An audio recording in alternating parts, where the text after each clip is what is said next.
Got it. All right. Setting it up. Good stuff. This is always the moment of truth. Did we get it? I think we did. I'm going to stay in the background. All right. I think we got it. All right, we're live. All right, we're Morning, live. everyone, or good afternoon, wherever you are. It's morning for me, afternoon for Wally. And Wally, we're live on YouTube. Say hello. Hello. Wally, you're looking good, buddy. You're looking good. How you feeling today? Well, I'm tired after yesterday. I was just telling Austin, I had a two-hour plus presentation at the Ernie Hall Air Museum yesterday over in Warren, Ohio. And I feel constrained now. I have to sit in front of the camera. Yesterday, I could walk around the hangar and talk. So I can walk and talk better than I can sit and talk. I understand. So tell us a little bit about what you did yesterday. What was it about? Well, Ernie Hall was a contemporary of the Wright brothers. They both owned bicycle shops. They were both out of the bicycle industry. And this little museum is near the site of Ernie Hall's airstrip. And his airstrip was on the early airmail route from Pittsburgh to Cleveland. And so the airmail pilots flew at night, airplanes, and they had a rotating beacon at each of these fields, and that's how they navigated. They just followed the beacons. They were 5 miles apart. And so anyway, he was a very early person in aviation, and he lived until 1972. He had a long life. And when I was 5 years old, my mother took my older brother down to that strip. I think Ernie Hall was flying them in an open cockpit biplane. Both my mother and my brother got in the back cockpit. Ernie Hall flew them around for 10 minutes. I think charged him $1. So, but he's named big in aviation in history. And the museum has an amazing amount of artifacts that they've collected.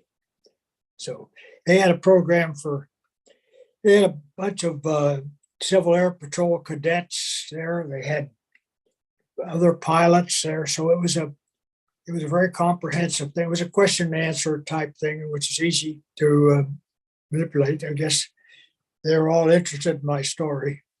Story. Yes, that's more than one. Stories for sure.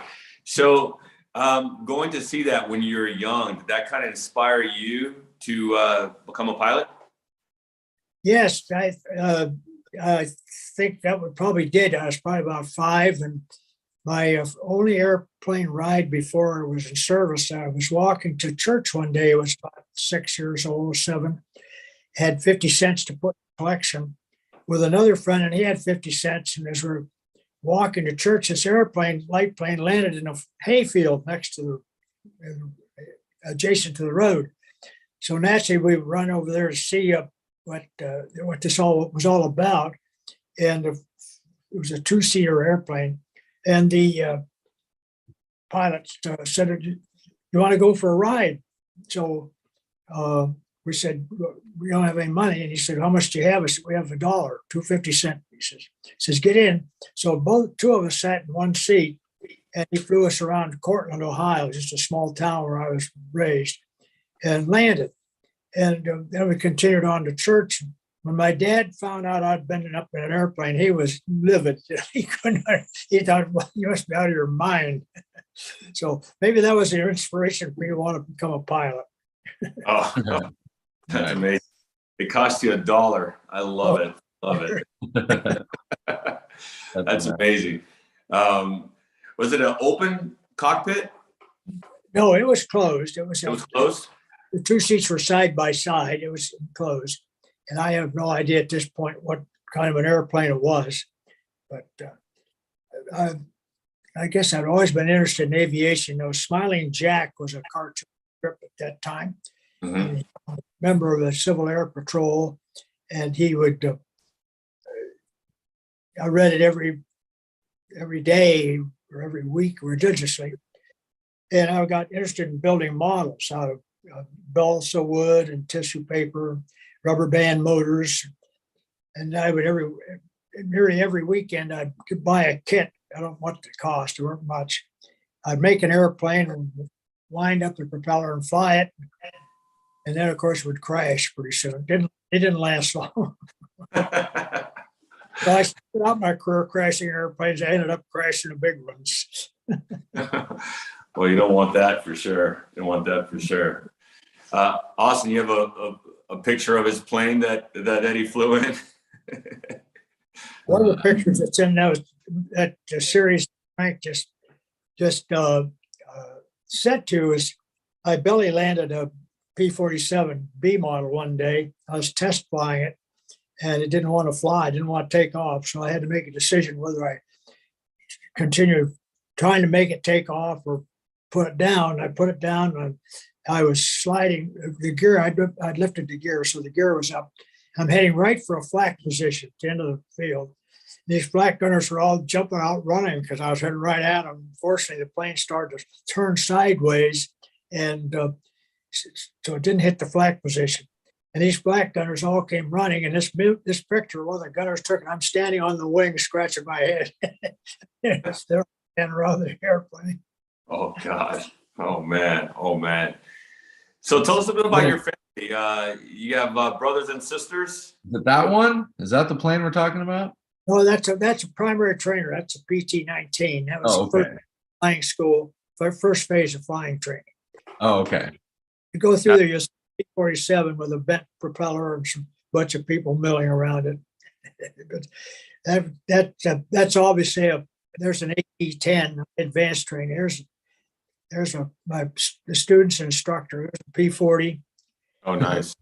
That was the first fighter I flew. There's a P-51. Look at that dude, man. Handsome. Look at that guy. Handsome. Yeah. That picture's actually taken at A1 right behind Utah Beach near St. Mary's. Oh, wow. Wow. Go back to that picture again, Austin. Go back to the picture where you say we're St. Mary. Wow. There. Wow. I never flew the Mustang in combat. I was assigned as a replacement pilot to this Mustang group on A1 of the 9th Air Force. And finally, within a couple of weeks of doing nothing, they deactivated the group. And the excuse was that they needed to bring in more camera planes for photo reconnaissance. And we had to make a choice whether we wanted to stay there and fly photo reconnaissance flights or be transferred to another fighter squadron. And my friend Larry Cool, who had been a classmate, said, "We came over as fighter pilots, we're going to be fighter pilots." So I went down to Le Mans, France, and joined a P-47 group. I got a cockpit checkup. I flew it around once, one landing, and the next day I flew my first combat mission in a P-47. First combat mission ever. And that sounds kind of wild, but the P-47 was a very easy airplane to fly. It was a better airplane to fly than both the P-40 and the P-51. Why was that? It had been in development a lot longer. Actually, D. Seversky, a Russian, had designed it. Earlier had been a P-33. It was a P-35. Republic Aviation. And so it really was the only competitive aircraft when Pearl Harbor occurred. It was fuel injected, had inline air-cooled engines. It was just, it had gone through a process of development. As opposed to the P-51, it was designed for a specific purpose, rushed into production, and anything that's rushed into production, like the B-29 has lots of issues. And the P-51 originally had an Allison engine. It was a dog, and it wasn't until the British let us produce the Rolls-Royce engines over here that really became a competitive airplane. But the P-51 just handled differently than the P-47. The P-47 gave you a lot of feedback as what it wanted to do, and you just let it do it. And it was a very easy airplane to fly. It didn't have any unusual characteristics. The only thing you had to realize that it was heavy, was big, and you had to carry power on approach. You just didn't glide it into a landing, you had to drive it into a landing. But other than that, it was a very honest airplane. Didn't have any quirks you could do. Whereas a P-51 had some quirks. It would snap roll very easily.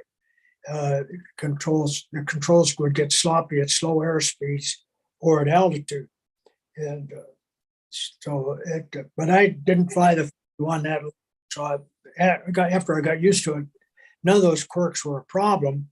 But I had a good friend, classmate that flew 51s in the 8th Air Force.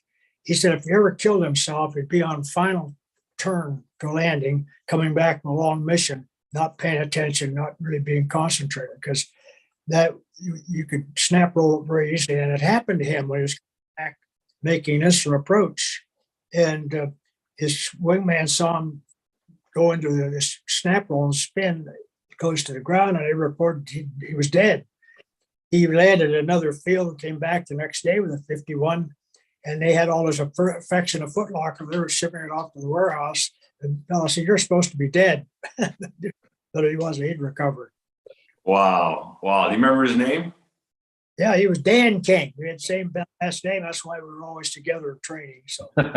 Oh, wow. He was 100 years old on Valentine's Day, and it has a big 100th birthday. It was a 3-day affair. They had all sorts of celebrations for him. But he's failing. He's noticeably failing in the last few months. I try to visit him every week or 10 days. It's about 30 miles from me. So, but he was married the day we graduated from cadets and got our wings. I was his best man. And the fellow from Birmingham, the photographer, was here a week ago, wanted to interview Dan King and make his portrait. Was that Jeff Reese? Yeah. Yeah, Jeff Reese. Yeah. So I told him, I said, Dan is, he's good for about 30 minutes, and he just shuts down. And that's what happened. After he got him photographed, he started asking questions, and I could have answered them for Jeff, but I didn't. The third question he asked was, "What town in Germany did you parachute when you had to get out of your burning Mustang?" And he couldn't remember the name. And then from then on, he kept trying to remember that name. He just anything that Jeff asked him, he said, "Well, why can't I remember that name?" I guess that's typical of us old guys. You're going to keep trying to answer. Yeah. But he's a great guy. His wife died about 3 months after my wife died, and 3 years ago in July. So we've had an 80-year career together, the two of us. Wow. You guys are almost brothers. I mean, with the same last name and just the history, 80 years. I mean, you are brothers, literally. Yeah, we fished together. We owned airplanes together after the war. But he's in a wonderful facility. But as facilities go, it's the Sisters of Antonine.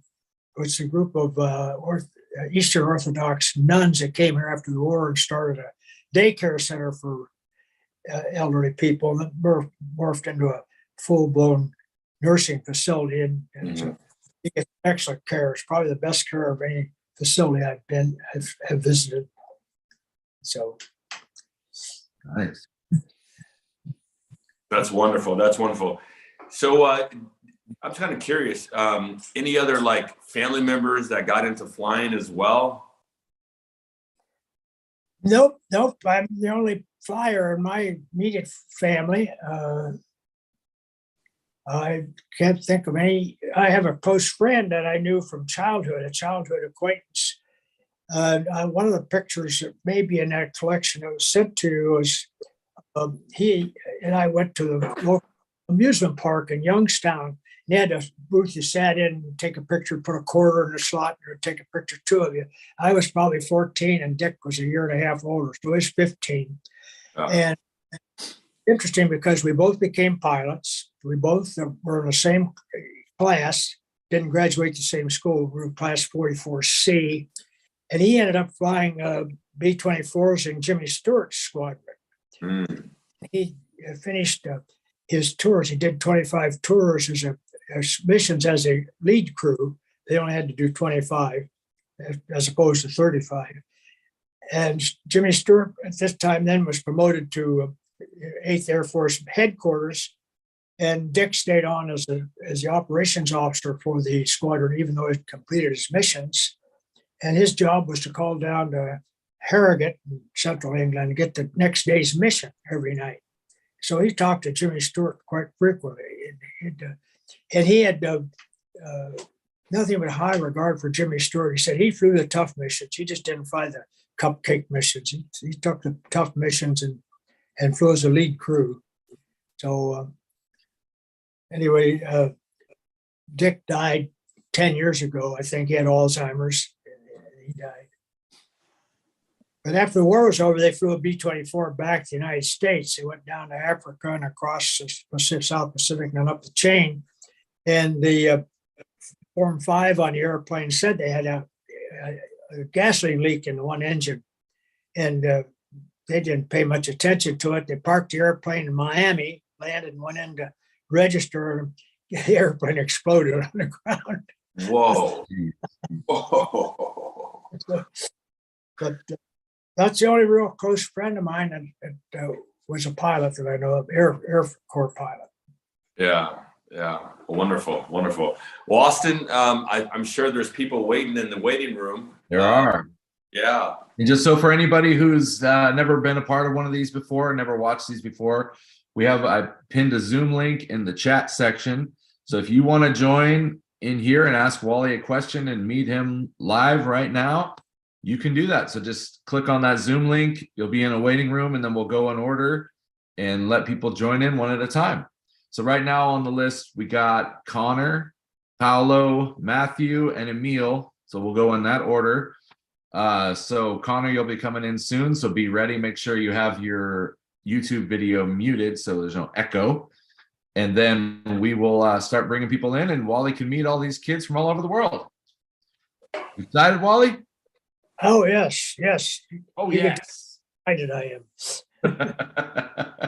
Just a normal Sunday, right?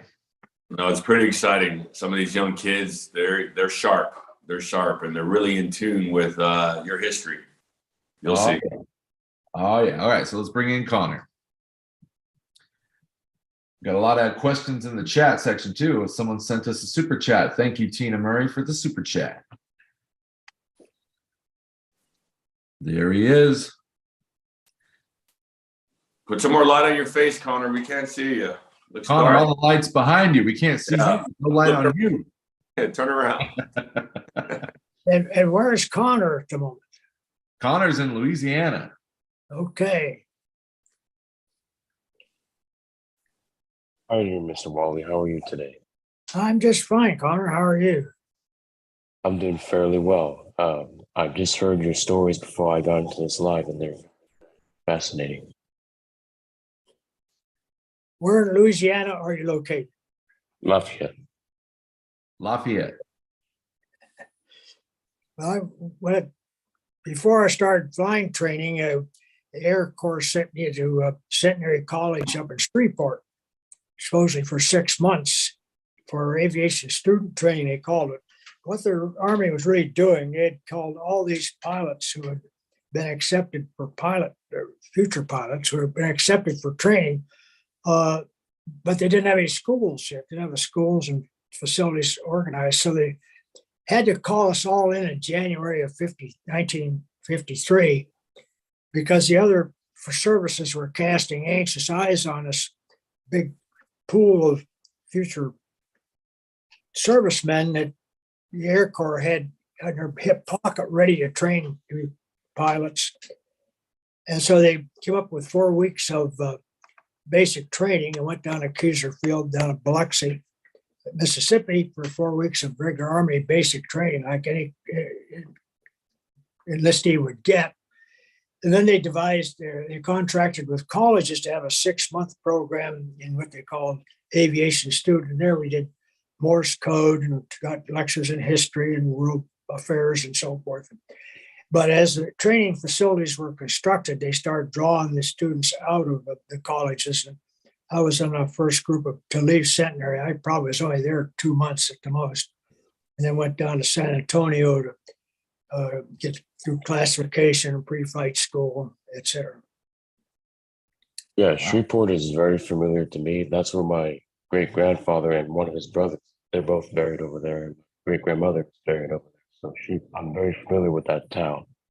Wow. Anyways, before we get into your military time, I want to know about your family history. Like, what were your parents' names, and did you have any siblings, brothers or sisters? And what was it like growing up during that Depression time?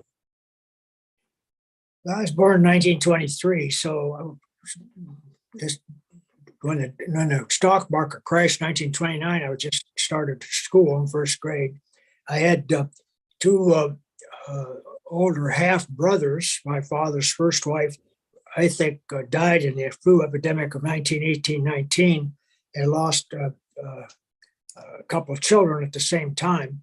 And he had married my mother later, and then less than a year later, I was born to that marriage. So I had two half brothers, and the younger of the two served and was drafted, was draft age, was drafted and served in North Africa in the Corps. Anyway, that's only. My younger brother then was 7 years younger than I was, and he joined the Army after World War II, and he served in France as a clerk of some sort. He spent, I don't know how many, couple of years in France, but he died of Parkinson's about 7 years ago. So I'm the only, and I had a sister in between the two of us, and she died of cancer when she was 50. So I'm the only survivor of the family. Oh, wow. Yeah. How long did your mom and dad? How long did what? Did your mom and dad live? Well, I inherited my dad's genes. He was came out of a farming family. They owned two big farms north of Courtland. And he had 5 brothers and 2 sisters. And so I've had a lot of exposure to farming as a youngster growing up. My mother died in her 70s. She was a diabetic from her late 20s. They didn't have the drugs to combat that problem that they have today. And so she was in a nursing home the last 7 or 8 years of her life because she had to be constantly monitored because she'd go into shock and, they have to watch her. I'm the only survivor of my high school graduating class. I'm the only survivor of my family class. But I inherited my dad's genes. He had never had any illnesses. I think he just got tired of living.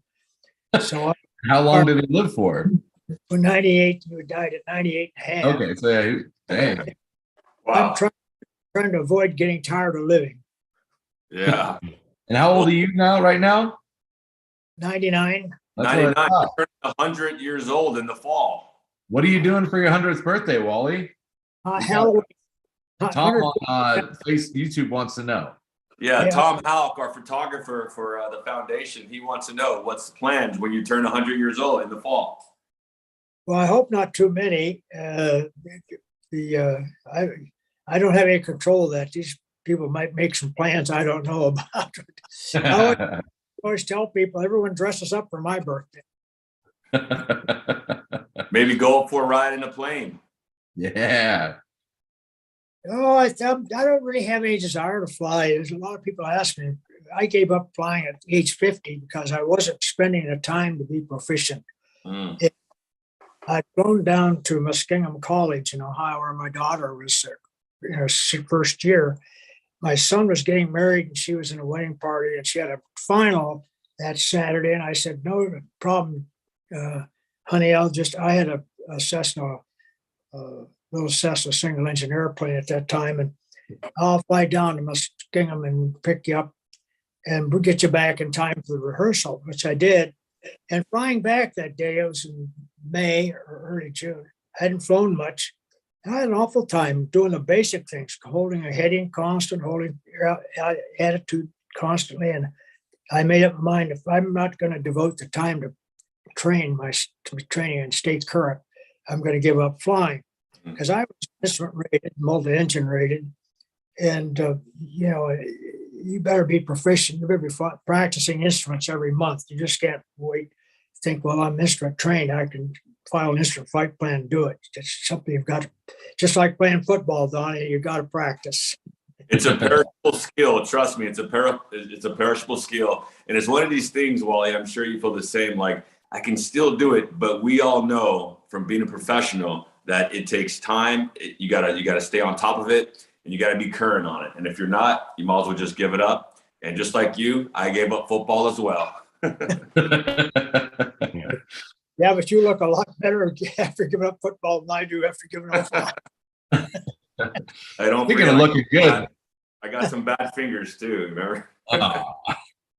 But speaking of looking good, I remember when we first met Wally.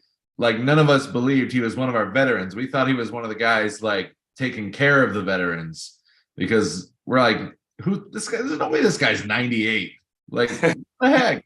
Like, look at you. Like, you don't want a wheelchair. You just walk around like you're freaking 40. It's crazy. Well, that caused some problems too, because you didn't. I was the oddball, and that was creating problems. I wasn't fitting in with the profile of the group. We're looking all over for you because you're just walking around, but no, it's wonderful. This is great. Great. All right, Connor, why don't you go ahead and hit him with a question?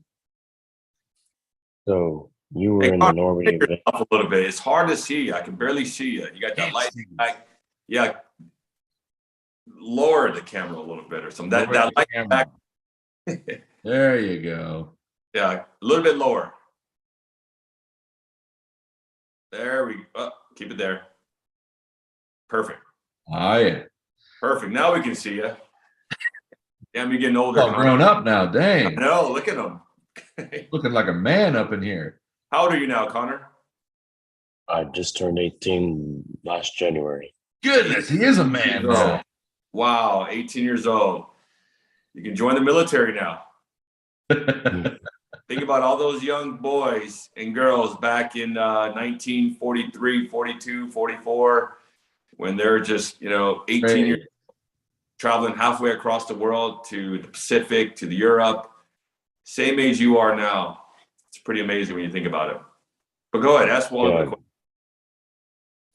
Yeah, so you were in the Normandy like my great-grandfather was. So can you talk about some of your experiences and talk about the day that your wingman was wounded and you lost your squadron commander? Well, you probably don't have enough hours left in the day to talk about my experiences. So I have to talk about something unique. But I guess one experience I might share with you is, as I said, I had never flown in an airplane until I got to that college training detachment in Shreveport, other than that childhood excursion around the town of Courtland. Courtland's a very small town at that time. And so I got into first phase of flying training, and I was flying a PT-19, which is an open cockpit, one in front of the other. And after about five or plus hours of dual training with the instructor, he pulled the airplane as we taxied in from landing. He jumped out on the wing and he said, "Okay, Wally, you take it around."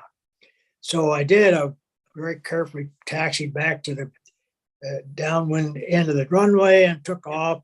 I made a turn on the square pattern to come back around for a landing. And I looked up, there's nobody in the front cockpit. And I said, "What am I doing up here?" by myself. it was quite a feeling to realize you're on your own. And that was I think that was a real impressive moment, just to realize I was flying that airplane. Man. And also, how did you get the Purple Heart? Well, that was as a result of my last mission, my 75th mission, when the war was winding down. The American Allied troops had stopped at the Elbe River. We weren't flying much. In fact, I had just spent a week down the French Riviera on leave because they had no need for ground support if the ground wasn't moving. So the armies weren't moving. So I spent a week down at French Riviera. I came back and the field had moved. The 9th Air Force was a tactical Air Force, and they operated off of just temporary strips normally. And they had moved to a new temporary strip up in Germany. We'd been flying out of a strip near in northeast Belgium near Maastricht. And so I joined them up there. And again, we were not flying any missions. And finally, they got called an 8-plane mission this day. And we had lost our squadron commander in a mission when we calmed their anti-aircraft positions on the east bank of the Rhine just prior to the parachute drop over the Rhine River at Wesel. And he was killed on that mission. I lost my wingman on that mission. And so the ranking captain automatically became a squadron commander. Now, the next highest grade was a lot of captains. But this Dutch Schultz, named Schultz, and anyone that's a Schultz is going to be called Dutch, I guess. He must have been a goof off because he had been a captain since Pearl Harbor. He had progressed in grade. So anyway, he'd been my tent mate during the winter. And I said to him, riding out to the airplanes, I said, Dutch, this will be my 75th. Don't you think it's time for me to quit? He says, yeah, Wally, you can quit after this mission. He was prophetic. I did more for the military, in the war after that mission. But it was an interesting mission. So I got that because the Russians were advancing on Berlin. We were just looking around the area between the Elbe River and the Russians, was probably only 50 miles of difference apart. And I don't remember what we did. We dropped our bombs somewhere and rockets someplace. But we're coming back. We didn't encounter any opposition. And my wingman got all excited. Come back. He said, "You see this big, huge cannon down there on the railroad?" And I said, "Yeah, I didn't see it, but so what? We only have 50 caliber guns. We don't have anything to damage a big cannon." And he said, "Well, maybe the next flight coming out, next mission coming out, since we had trouble finding any targets, maybe they could use it." And so I sent the Peter and his wingman back. As you continue on home, I'll take my wingman. We'll go down and just take a look at this big cannon. There wasn't any surprise. We knew the Germans had these huge cannons. They'd shelled Paris, 35 miles away in World War I.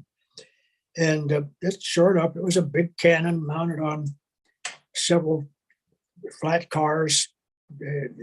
And so we just took a pass. I was about 100 feet off the ground, I suppose. We didn't strafe it. We just looked. And just as I going over that cannon, I got hit by light flak in the engine. And I had enough speed that I could get back up to about 5,000 feet and headed back to the Elbe River, which is the front lines, headed west.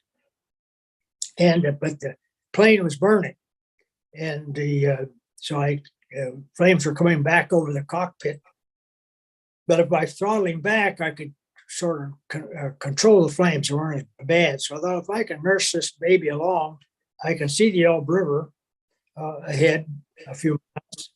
If I can get across the river, I can bail out or belly in. And so I thought, well, I'm sitting on the main fuel cell, and I thought, maybe if this thing blows, I better get rid of the canopy so it would blow me out. And so I jettisoned the canopy, and then I, for some reason, looked down between my rudder pedals on the P-47. The armor plate in front of the pilot was melting, just like someone was cutting it with an acetylene torch. It just, and I said, "Oh, time to go." So I got out of there and had trouble getting out. Slipstream was pushing me back in the cockpit. So I got my heels up on the seat and just pushed myself straight up. And of course, when you get partially out, you get sucked the rest of the way out. So I went head over heels going somewhere over the back of that airplane. And the chute, I thought, and I'm upside down, hanging upside down in the chute. My legs are in the shroud lines. And I didn't even remember pulling the ripcord. I didn't pull the ripcord. And I looked in my right hand. There it was wrapped around my right hand. I must have pulled it as soon as I was out of that airplane. I knew I was low. Gosh. Low to bail out. Man. That's what caused the Purple Heart. I got burned badly in my wrists where my flying jacket didn't do my flying jacket and the gloves, between my flying boots and my pant legs, and my face was pretty well burned because I jettisoned my oxygen mask and earphones and so forth, because you have a big long wire connecting. You don't want that around your neck if you're going to bail out. So I had pretty good burns on my face. So that's how I got the Purple Heart, because I lost. That's literally a scene from a movie, like you just described. I'm like, that's crazy. Yeah. That's crazy. It even gets more interesting. As I self-righted, I thought I heard bees buzzing around, and I thought that's really strange. So I said I was low. I probably wasn't any more than 1,000 feet off the ground when I bailed out. And then I looked up and saw the whole parachute, people down the ground shooting at me. Oh my God. So I hang my chute to make myself a more difficult target. I'm coming down right underneath me. Oh my And cleared the house and hit the behind the house, and the house was enclosed. The backyard orchard was enclosed with a fence, board fence. All these people that were shooting at me were out in the street, and I hit the ground. I was stunned. You know, he always told us that when you bailed out, it's like jumping off a 15-foot roof when you hit the ground. What was all that? I mean, stunned. But I didn't hear anyone coming, so I started running through the trees down along the side of the fence, and sure enough, there was a board out of the fence, about a 10-inch board. And so I slipped through that, jumped a little ditch, and on the other side of this fence was a woods, pretty deep woods. And there was a path, Elbe River. I could see the river in the distance. I said, boy, they don't see me. They aren't shooting at me. I'll just run down this path and jump in that river and float downstream to the American bridgehead. And next thing I knew, I'm laying on the ground, stunned.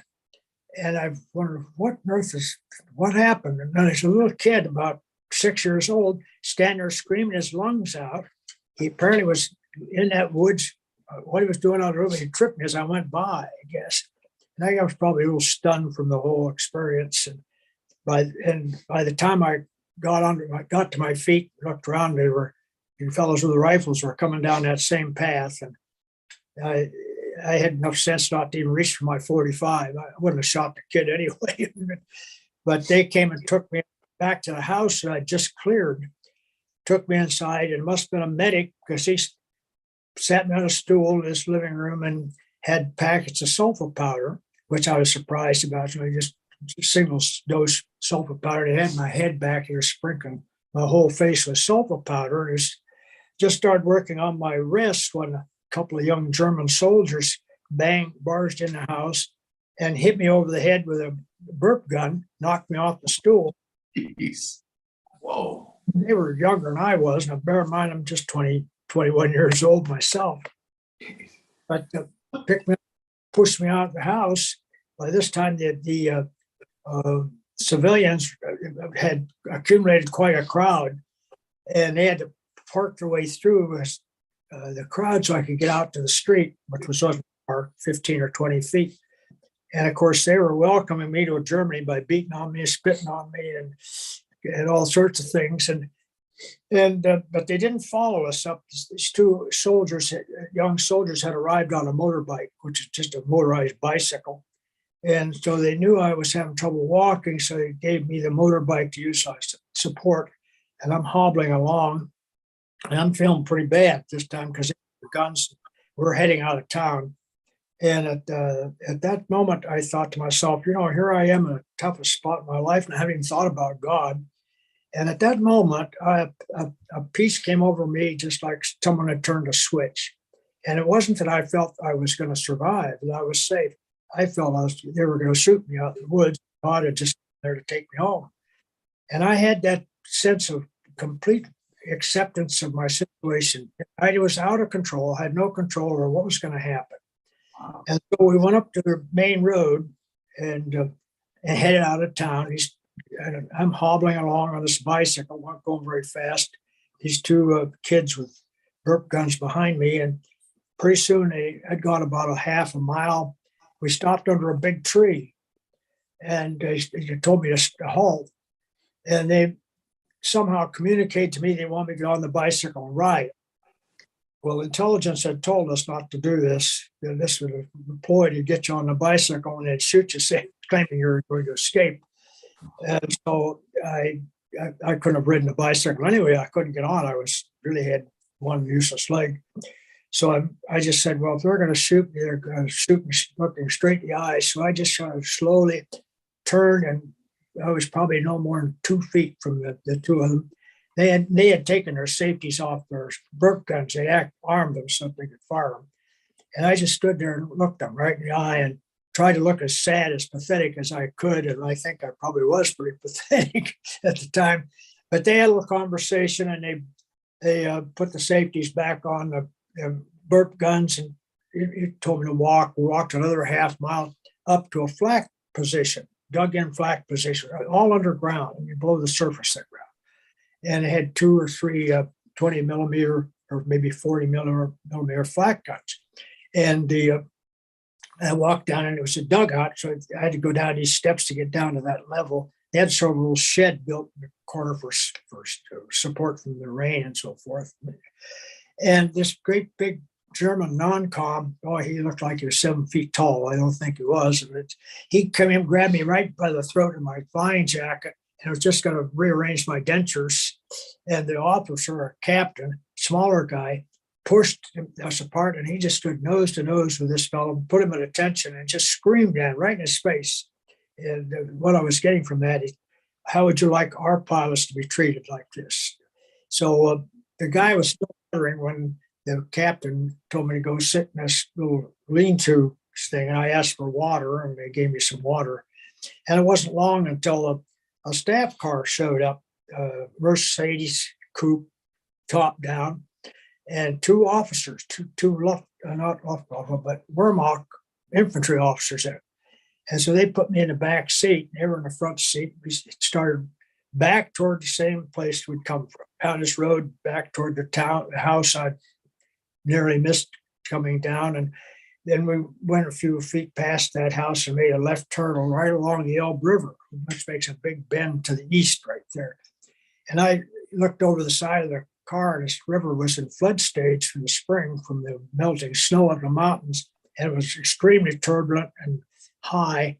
And I thought, boy, if I'd have jumped in there, I'd have gone right to the bottom with flying boots on. I'd have drowned for sure. And it was probably about 32 degrees, 35-degree water.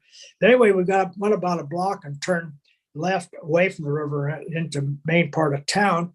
And next thing I know, they slammed on the brakes. They both jumped out and went in this house. There was grass, the sidewalk in the house right on the next street. And I was sitting alone in the back seat. And about that time, I heard a P-47 starting his dive bomb run. And I said, oh, the poor P-47s are after us. So I struggled out of the back seat and limped into this house. I could only had the energy to get in the front door. And there was some steps down to the lower level and steps up to the upper level, just this little vestibule. So I just sat on the step of the up level. And this little blonde German girl, probably about 3 years old, came from somewhere downstairs. I don't know. All I know, she was sitting beside me. She looked like a doll. She was so pretty. And she sat there and she just looked at me, and for while these P-47s were buzzing around. And when they went away, I don't recall hearing any bombs or any machine gun fire. They maybe just have been making a pass on this town to check it out, see if they could find something to shoot at. Well, that Mercedes stand would have been a good target. Maybe they didn't see it. So they came back and out of the house, and I put me back and see. We went up the road a few miles to a permanent Army installation of several brick buildings. And the main one was a 3-story building with a big, long ramp down to the lower level. You could drive a car down there, but they didn't. They jumped out of the car and ran down this ramp, went in the building, at the base of this building. I'm sitting in the back seat by myself, and I heard the P-47s coming again, another group. And so I got out and hobbled down that ramp, which was probably 100 feet, 150 feet, and had big double doors that you could drive a car into that lower level if you want to. I got in there, and I was totally out of energy, and I just collapsed up against the wall and sank down right inside the door. And meanwhile, the P-47s were beating up this complex of several buildings. And the German non-com came from somewhere down this big dark corridor and stood there with me all the time that this attack is going on. He didn't have a firearm or anything. We didn't have any conversation. He just stood beside me, and I'm sitting on the floor. And when the P-47s went away, he motioned for me to come, and so he took me upstairs. We went up some stairs into a big office building, office room, big high double doors, and this German Army major was behind his desk. He had my escape kit open and my dog tags, and he went through the contents of my escape kit, which was silk maps, some money, photographs to make phony passports and IDs and so forth. Had some heroin shreds you could use to inject yourself, some high energy pills. And then he started asking me questions. Now I have to describe this to you. This guy sitting there, here it is in the middle of April, war's almost over. They had no gasoline, had no fuel, they had no food. And he's looked like he's ready for a movie set. He's absolutely immaculate. Starched shirt, tie, shiny boots. I mean, the uniform was like freshly pressed. And he asked me what unit I was with. And I started giving him the Geneva Convention name, rank, and serial number. He asked me a second time. I gave him name, rank, and serial number. Third time, I gave him name, rank, and serial number. And he said, "Oh, you're going to be a tough guy, are you?" And about that time, bang, these 2 double doors banged open. No knocking, just boom. And in marched this Luftwaffe major. And they come up and they Heil Hitler. And they had this conversation, and I knew what they were talking about. The Luftwaffe had the exclusive right to interrogate air personnel. And the Wehrmacht, the land people, didn't have that right. And that's what he was complaining about. And so after they'd had this little short discussion, I mean, this was like a movie scene. I mean, the Luftwaffe guy was just as polished, and I don't know how they could have such clean uniforms and not under the conditions. The Luftwaffe major put his hand on my shoulder, helped me up, called an orderly to take me back downstairs into the treatment room where they had a little dispensary down there. So he put me down there, and I'm sitting on this bench, and there are already 3 or 4 stretchers of wounded Germans wounded in this attack by the P-47s laying there. None of them looked real serious. And he treated them and got rid of them. They got me in, put me on an aluminum table, and he starts looking at my burns on my legs and wrists. And he said, "You're a lucky fellow." And I said, "Yeah, I guess I am." And he to repeat that, he said, "You're a very lucky fellow." I said, "Oh, okay, I'm a lucky fellow. I was alive." And he said, "No," he says, "that village where you parachuted killed a bomber crew yesterday." And so I thought he was just telling me a story, doing something to frighten me. And I said, okay, so they killed a bomber crew. So he put some bandages on me and put some salve on my burns, my legs and wrists. And the orderly took me back up to the second floor in this building, which I've now determined it's a hospital building. And took me down at the end of the corridor on the second floor and opened this, what would be a padded cell that they have probably had for mentally disturbed people. Bars on the window. So it was a very small room, just had a bed and no chair, and slammed the door shut, locked. And I felt pretty exhausted by this time. I had a single cot, had a rough woolen blanket on this cot, and I just collapsed onto that cot and went to sleep. So it's late afternoon, and I didn't wake up till it was dark, and my face had matted to that blanket, this rough woolen blanket. It was stuck to me because my burns were obviously oozing, and I got that done. I had to go to the bathroom, so I pounded on the door, and finally a German non-com came, and I let him know I need to go to the bathroom. And so he took me down to the center of the hallway, and they had common facilities there. It was obvious that they had no electricity or running water for a while because the toilets hadn't been flushed for days, and you can imagine the odor and distaste and so forth. But anyhow, I was there all that day, next day, and they may have brought me in a crust of bread or something, and maybe some water during the day. But about dark that second day, it was starting to get dark. The door banged open, and here's 3 U.S. GIs, enlisted men. And obviously, I gathered that they'd been captured and they had been helping out in this hospital. And they said, we're abandoning, we're deserting this building. He didn't say the Russians are getting close, but I think that was the reason. So he said, we got to leave. Well, I couldn't walk. I was hobbling along, and they brought a crutch. I tried to use that, and that wasn't very good. I actually got down to the ground level and headed out toward the street, and it's getting dark and starting to rain now. And so they ran back in. One of them ran back in the building. There was no Germans around at all, just all USers.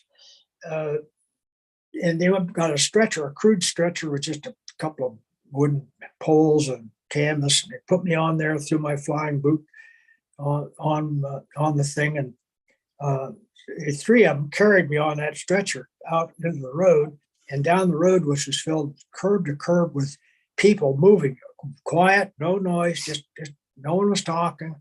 It was just, and by now it's dark, completely dark. And how long we walked, I don't know. They would trade off since they had 3 of them. They could take turns carrying me, and I felt so sorry for them because I was dead weight. They didn't have a lot to eat either, I guess. And I don't know, maybe a half hour, 45 minutes. It was very surreal. I mean, because it was so quiet, there was no noise, and yet they had these hundreds and hundreds of people. And a German half-track ambulance came down the road, and the American GI stopped it, and had a back of like a big box. They opened the door and they helped me get in that, and there was a German medical aide in there who spoke perfect English, young fellow, 17 or 18, and we had a little conversation going down the road. He was told, he said, I'm going to come to the United States and go to medical school. This war's over.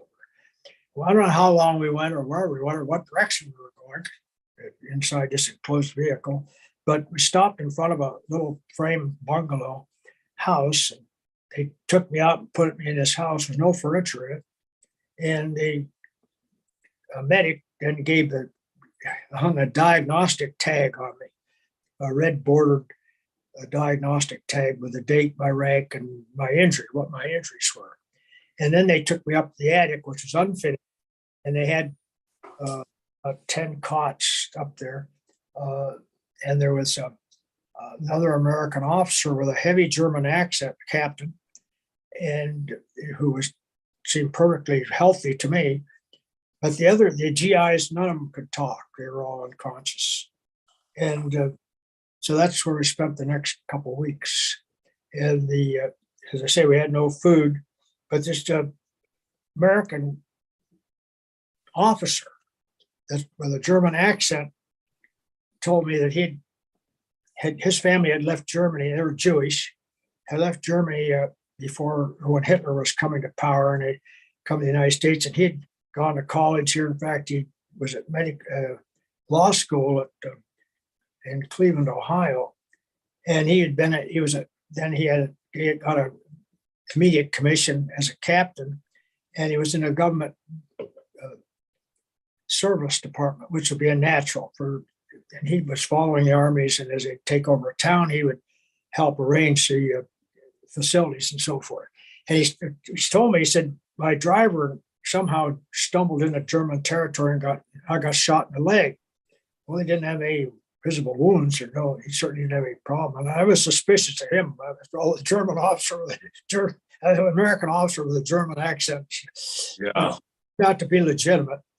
And so the next, one of the nights, a typical blonde German, long blonde hair and an immaculately starched blue and white uniform, came up to the attic, and she spent, I don't know how long she was there, but I went to sleep. She was still talking with this American Jewish fellow, and his parent had a long time. Well, the next day, the German doctor who was in command of this evacuation unit sent all the females to the American bridgehead. He didn't want them captured by the Russians. Turned out they were on the Russian front. They had been on the Russian front. They kept retreating toward Berlin, and they didn't want those nurses to be captured by the Russians. So they sent how many, they don't know. I only saw the one, but there must have been multiple ones. So that was the first generous act that this German doctor performed. And then sometime a week later, and I was getting this information from the German-speaking American officer, obviously, because he and the German captain were buddy. And he said, he's going to take these wounded Americans to the American front so that they can get medical treatment. He says, they're going to die if they don't get some treatment. I don't have the medicine. So he procured 2 German ambulances someplace, got the gas, loaded 4 in each one. And he and the German-American captain both went to the American bridgehead with these wounded Americans. And he went across the Elbe River, and the officers had lunch in the officers' quarters on the American side. And he said, well, we've got to go back now, and we still have 2 Americans back there we're responsible for. So they got in their ambulances and they came back, which surprised me. I thought when I left in the morning, I'd never see them again. They come back about dark, and we, from that time on, went into hiding. The next day, we went to a collective farm that had prisoners with striped suits on. We stayed there one night. The next night, in the ambulances in the woods. Obviously, we were evading the SS because the SS were rumored to be shooting anyone who didn't want to go to Berlin to help defend Berlin. And then the third night, we ended up in a castle, just like a Disney movie. I mean, a real castle, a suit of armor and the floor. And if we pulled up the castle, that's about daylight in the morning, maybe 7 o'clock, in these ambulances, there was a horse-drawn wagon sitting in front of the main entrances with furniture, just piled high with furniture, and a poor tired-looking horse and a poor tired-looking driver, a servant for the lady that owned this castle. And she came out and handed the German doctor a set of keys, and they had a little conversation. And so by this time, there's only about 5 of us left.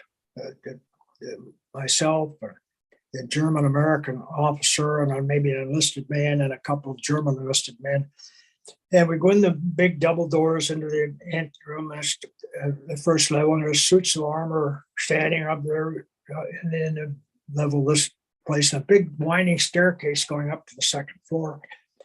So we hobbled up the stairways into the biggest bedroom I ever saw, with the biggest bed I ever saw.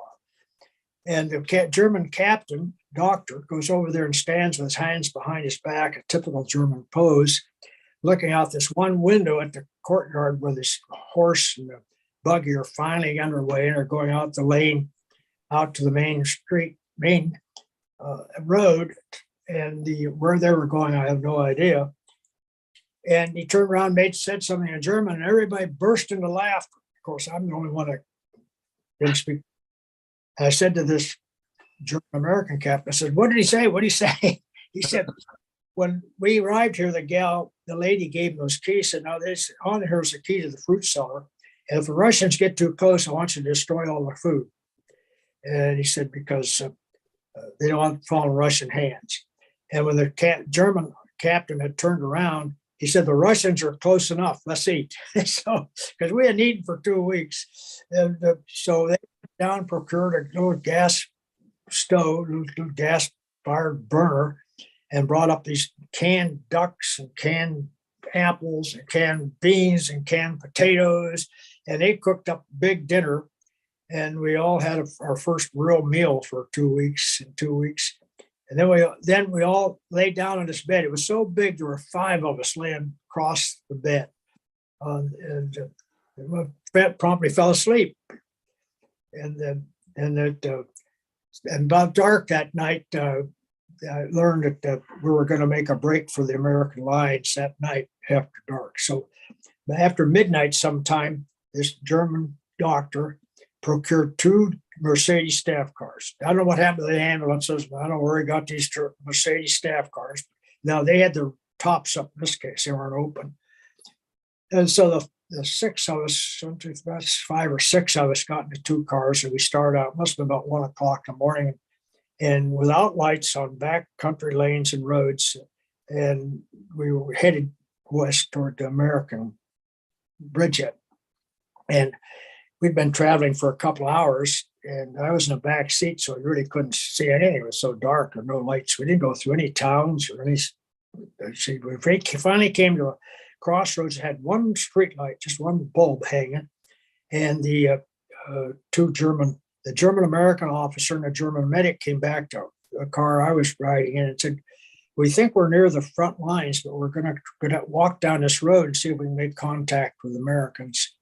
And they had no more gotten those words out of their mouth until around the corner comes screaming and slamming into an American Jeep with 2 GIs in it with a .50 caliber mounted on the Jeep out on patrol. And they told them a story. So we followed the Jeep. Again, it's in the dark. They stopped, and you could hear them dragging the anti-tank mines off the road. They're about the size of a wash tub. And anyway, across the Elbe River on a pontoon bridge, and they took me right to the medical tent, and that was the last I ever saw of all of them. And the medic started working on me. So that was my end of my captivity. Wow! It's crazy! Wow. Like, how do you remember all that? There's so much detail. Wow! Everybody watching right now, just I'm like, I mean, we got front seat to.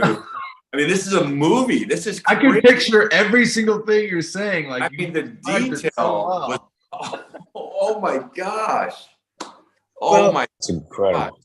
What an incredible story, Wally. Wally, what incredible! I mean, this is your life. This is your story, and we're just all so lucky to hear your story, and the detail that you shared the story with put us in the front seat to really understand it.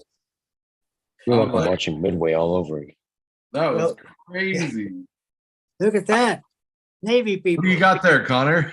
Connor, what do you got there? You remember this picture? That was my great-grandfather when he was in World War II. Oh, that's right. What's his name? Connor? His name was Fred, F-R-E-D, Wilson, W-I-L-S-O-N. And then the Navy people were his younger brothers, and their names were Pete and Perry Wilson. Nice. And then the guy on the far right, that was my great-grandmother's older brother, and his name was Oliver McCollum. They're all deceased now.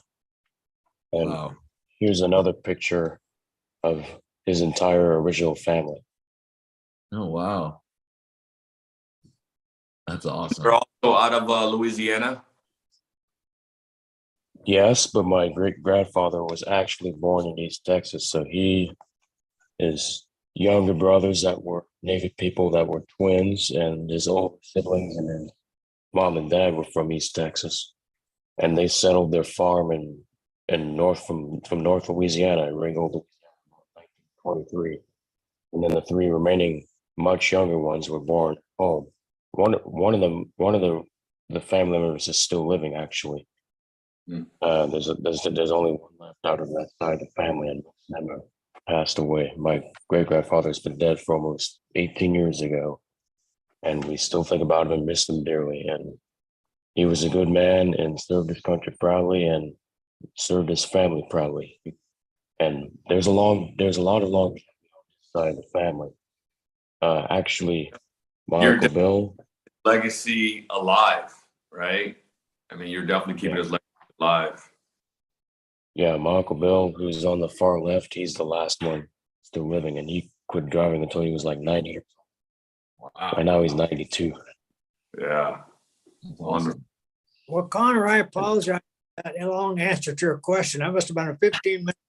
Oh, that was amazing. We loved it. We loved it. No. Wally, everybody watching right now, you can see the comments right now that are coming in. I'm following the comments. Everybody's just like, yeah. oh my God, this is a movie. This is incredible. They said your life should be a movie. I mean, just what you just shared with us right now. I mean, we're all there in the front I seat. was like completely engaged. I'm like, what? Every step. I'm like, you gotta be kidding me. I have to end. I can see when those doors open up and like, the Luftwaffe officer, came in looking like, you know what I mean? Just Doing like, yeah, just like, I mean, I have to end that with the humorous thing. After this surgeon, an old guy, probably 40 years or 45 years old, doctor, completely took all my clothes off. They were stinking and burned, and you can imagine the burns had been seeping and it must have smelled like a rat.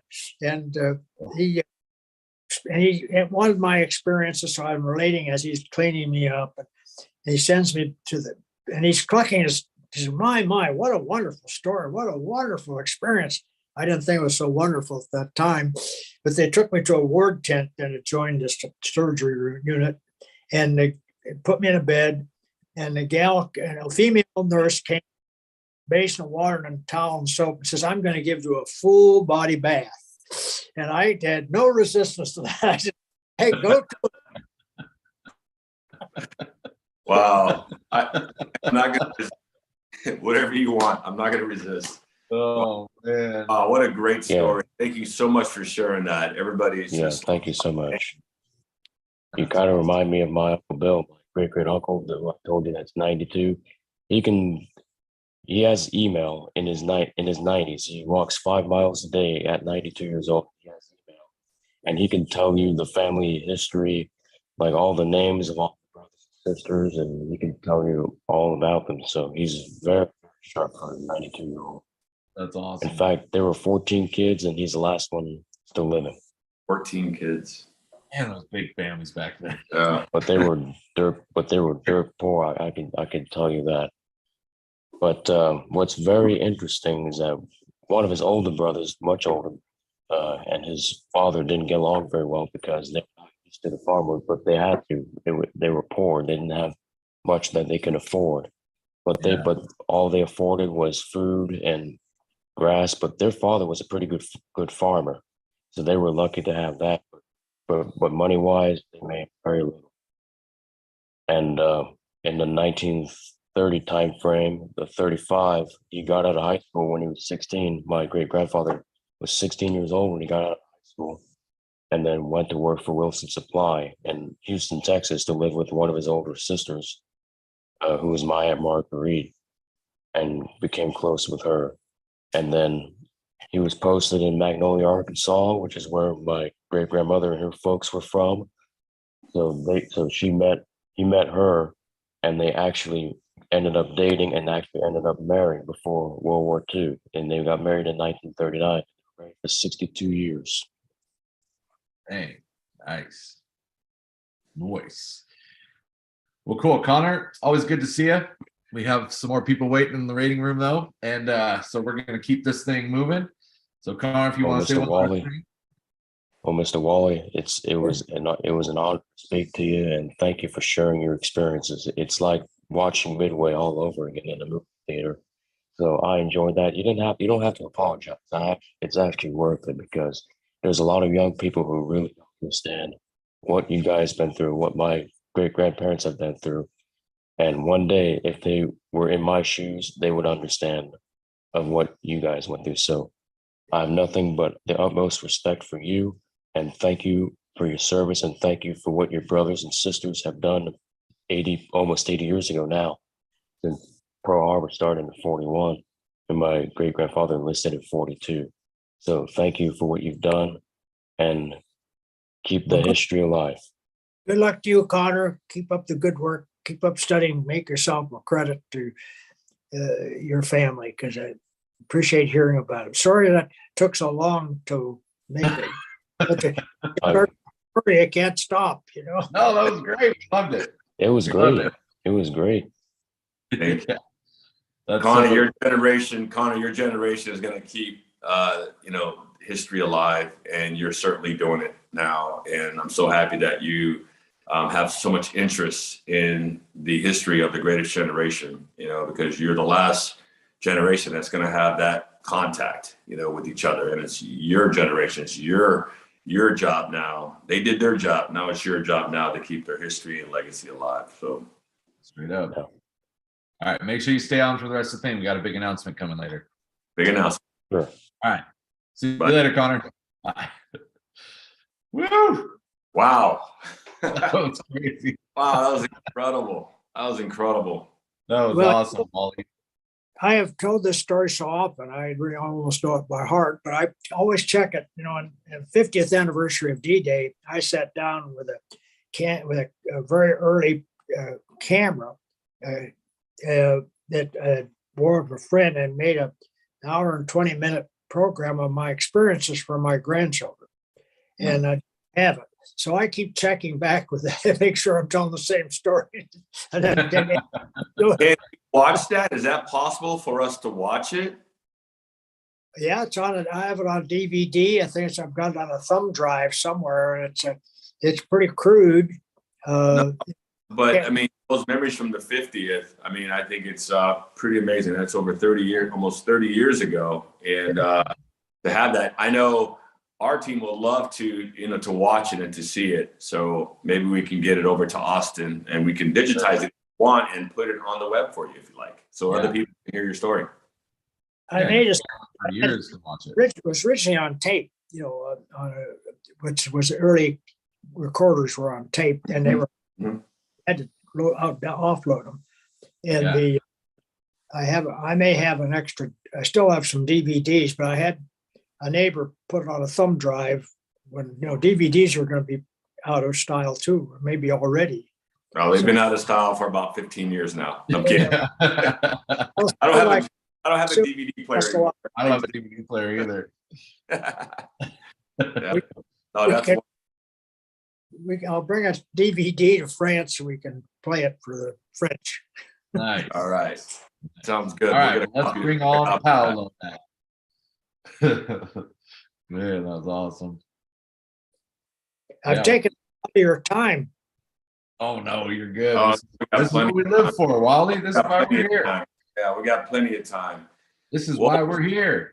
Yeah, welcome, Paulo. You're on live with Wally King. Tell them where you're from and how old you are. Oh, hello. Can you hear me well? Yep. Okay. Hello, Mr. King. How are you? Well, I'm losing my voice. I'm talking too much. Well, my name is Paulo. I am 20 years old and I am speaking from Brazil. Wow. Wally, you ever been to Brazil? Nope. That's one country I don't think I've visited. I've been to South America, but mostly on the other coast, Peru, and in Colombia, Venezuela. I've been to Venezuela. That's about as close as I came to Brazil. Nice. All right, and Oh, you got the I'm floor. excited to talk to you, sir. Your English is quite good, It's all yours, thanks. buddy. a lot better than my Portuguese. Do you speak Portuguese? No, I can hardly pronounce it. Okay, it's similar to Spanish. I don't know that either. Nice. Well, Paulo, go ahead. All right, so I have a couple of questions for you, sir. Well, the first one is, when was your first combat mission and out of where? Okay, that's a good question. I'll try to keep it less than 2 hours. I came to the beachhead as a replacement Mustang pilot. I was assigned to a Mustang fighter group, and there were nothing was happening. We're living in tents right near St. Mary Glees behind Utah Beach, and I was there for a couple of weeks, and nothing was happening. Didn't seem to be anyone in charge, and the people that were in charge said, just take some P-51s and go fly. I had 3 other pilots that had come with me as replacements, so we would take 4 P-51s and go fly around.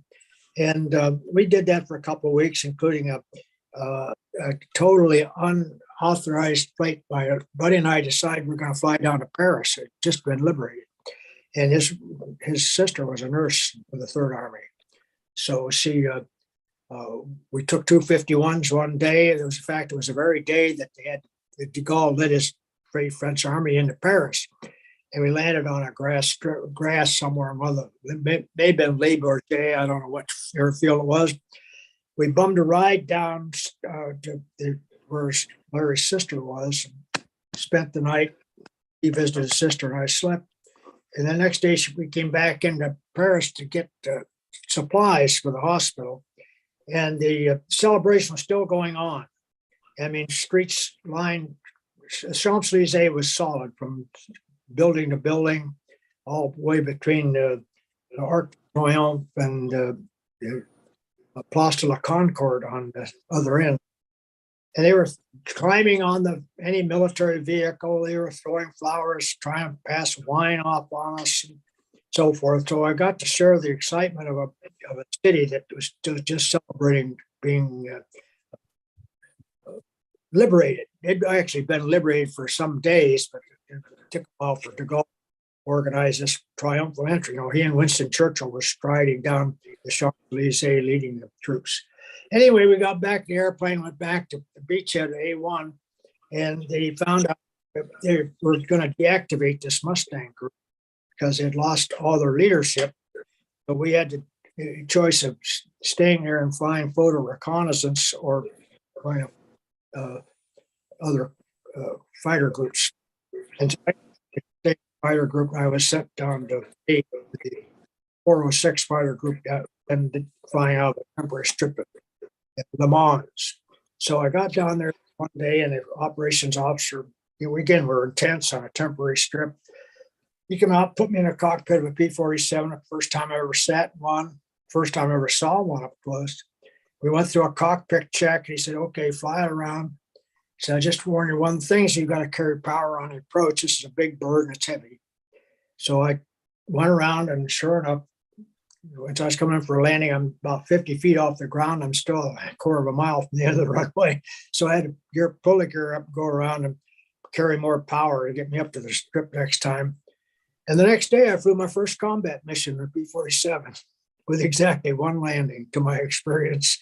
But then it's kind of wild, but it wasn't, because the P-47 was a very easy airplane to fly, much easier than the Mustang. It was bigger, much larger than Mustang, but it was really a very gentle giant. So that was my first combat mission, and it was nothing. We were sent down to southern France to see if we could see some Germans that were trying to get out of southern France without being trapped by Patton, who was swinging around after they broke out at Saint-Lô. And we saw nothing. We dumped our bombs unarmed into a lake and came home. So that was a pretty uneventful mission.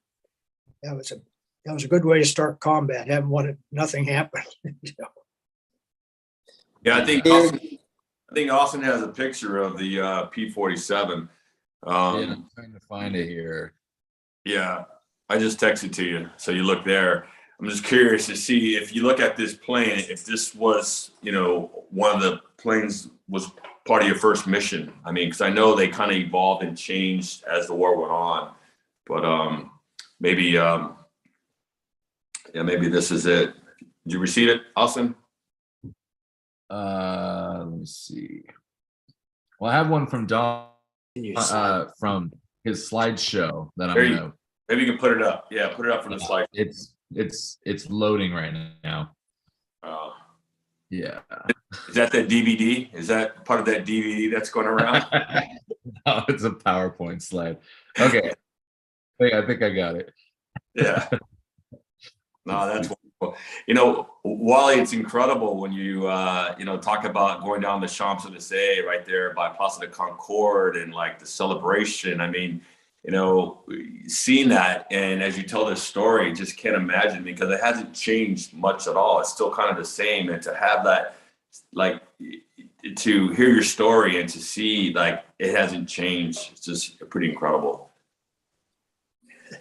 Oh, is that the P-47 there? That's an AT-10. That's a training plane. Oh, that's a training plane. Okay. So let's see. You see some P-47s, you keep going. Yeah.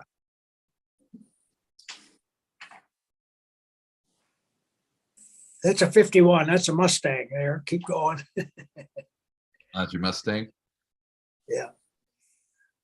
You preferred side plane compared to me, how where I stand. That's a P-47 I crashed. Wow. That go back to that previous one. That's me saying, see how big that P-47 is. That's a brutal. Is that a Rolls-Royce engine? That's a Pratt Whitney R3500, 18 cylinders, air cooled. Each of those prop blades is 7 feet long. Wow. Almost a 14-foot propeller, tip to tip. You got, big, but a real gentle giant. You got Chicago as every propeller. Yeah. Wow. This is that on a P-47 there? These are all pilots, and soon this little kid looking around the corner there, he's a pilot. Shows how young. He looks so young. Yeah. Dang. Gives you Wow. some sense. This is a P-47, and this is the route we followed pretty much as armies moved. We moved, and we ended up near up in Belgium near Maastricht after the Battle of the Bulge was over, to support the First Army going across Northern Europe, and that's when we supported the airdrop over the Rhine at Weser and then on across Germany. But after the airdrop at Rhine, which was the middle of March, in 4 weeks they were at the Elbe River. I mean, they were making 150 miles a day some days. They were moving. So the Germans really were, it collapsed at that point. So that's a P-47 there. Okay. Yeah, that's probably a fellow from our squadron. We kind of think that's Gordon Spinhern, and he obviously hit a nice target. He had created that explosion, and his plane silhouetted against it. It's kind of, that picture was on the cover of Stars and Stripes magazine in the European theater. Wow. Cool. Wow. So cool. It's amazing. It truly is amazing. That's so cool. It's always great to see the photos. So when you talk about it, so those of people watching right now can actually see exactly. I mean, even like seeing the plane that you crashed. Did the government charge you for that plane at all? They take it out of your salary? Well, that's the story. That was my problem. I caused that crash. I was in the ready room. I spent a lot of time in a ready room because what else was there to do when you're flying combat? And I probably flew early on in my career. I probably flew more missions for people that didn't show. They needed someone, so I'd volunteer. I'd go fly the mission for them. I've had the feeling if I fly more missions, I'll go home a lot sooner. Well, anyway, I was up there. It happened that way, I'm sure. the engineering officer called, said they wanted a pilot to test fly a plane that just come back from being repaired in England. And it turned out to be a B model, which is not the, it's a, didn't have the canopy that the later models had. It didn't have as much fuel as some later model. And so I go down there and it's light. Don't have any bombs, don't have any rockets. It's light. And I thought, here's my chance to really fly a P-47. Isn't loaded. And so I'm going to bring this baby out, have some fun with this. So I go roaring down the runway and I think it's light. I'll just pull this thing up, get the gear up. Off we go. And I do some fancy maneuvers. And just as I got the gear up, it just went to a high-speed stall, and I was fighting it to even keep control. I wanted to flip over. I wanted to do everything. I knew I was in a high-speed stall, and I had to make a decision. Am I going to put this thing down now, or am I going to try to recover from this bad mistake I made? I decided I opted for putting it down, so I cut the power, and I was sliding along the grass toward an aircraft, anti-aircraft position. American aircraft position. And I'm sliding, I'm going right at this position. These guys are bailing out there running to get away from this impending crash. And fortunately, it started to go sideways. Now I thought maybe it'd go wingtip over wingtip, but it didn't. And so it came to a halt about 100 feet from the anti-aircraft position. All these guys are standing around. They come running out to see what was going on. That's picture shows I'm standing on the wing scratching my head, trying to figure out why I was stupid, being a hot rod pilot, caught up with it. But taught me a good lesson. You let the airplane do its thing. You don't try to force it to do something beyond its capability. Oh man. Wow. Crazy. Cool. But to end that story, the engineering officer called me. I went back to the ready room and he got a call from the flight line. And he called me and said, I want to thank you, Lieutenant King. I said, that thing has been a Jonah for us, and I just want to get rid of it. So that was bad. And it was a problem because it didn't have as much fuel as the others, and it was on a mission. Someone was going to come home early, and it happened to me. I flew a B model once on a mission early in my career, and fuel warning light came on just as I was starting to strafe after dive bombing, and you have 15 minutes of fuel. So I didn't have any idea where I was. So I got up to altitude. I told the flight squadron leader I had to go back. And so I called for a steer from what we now know as radar. And I was above an overcast. He gave me a steer, said, fly this heading and we'll get you to a field right along the front. So I'm flying. I don't hear anything. I've been flying for 15 minutes now. And I haven't heard anything. So I call him back. He said, don't get excited. You're almost over the front lines. You're almost home. And I better be. I've been flying on this 15 minutes of fuel for 15 minutes. And of course, I was at economy cruise. And finally, he said, okay, you're right over the field. Come on down. So there was just a break in the clouds. I just did a dive bomb pass right through that break in the clouds and landed at the strip right along behind the front lines. And as the tail went down, the engine quit because there was no more gas. Wow. Wow. So that's the engineering. That's why we're all glad to get rid of that B model, because if you had it, I have 12 planes, but one of them is going to have to go back early. Wow. Because you're going to becoming a glider. After you run out of gas, you can be gliding in. You had to have power to land that bird, but as soon as the tail went down, the gas all went to the back of the plane. It stalled and they pulled me off the runway. So my stupidity did a favor for the engineering officer, because that was the last model we had. After that, we all had the newer model with the bubble canopies and more fuel. Gotcha. That's great. That's awesome. Well, Paolo, thanks for coming by. I think Wally, you only have about a half hour left, right? You got somewhere to be? Yeah. I'm a good all right. So we want to try and get everybody in. So, all right. So, thank you. Paolo, want to say one last thing?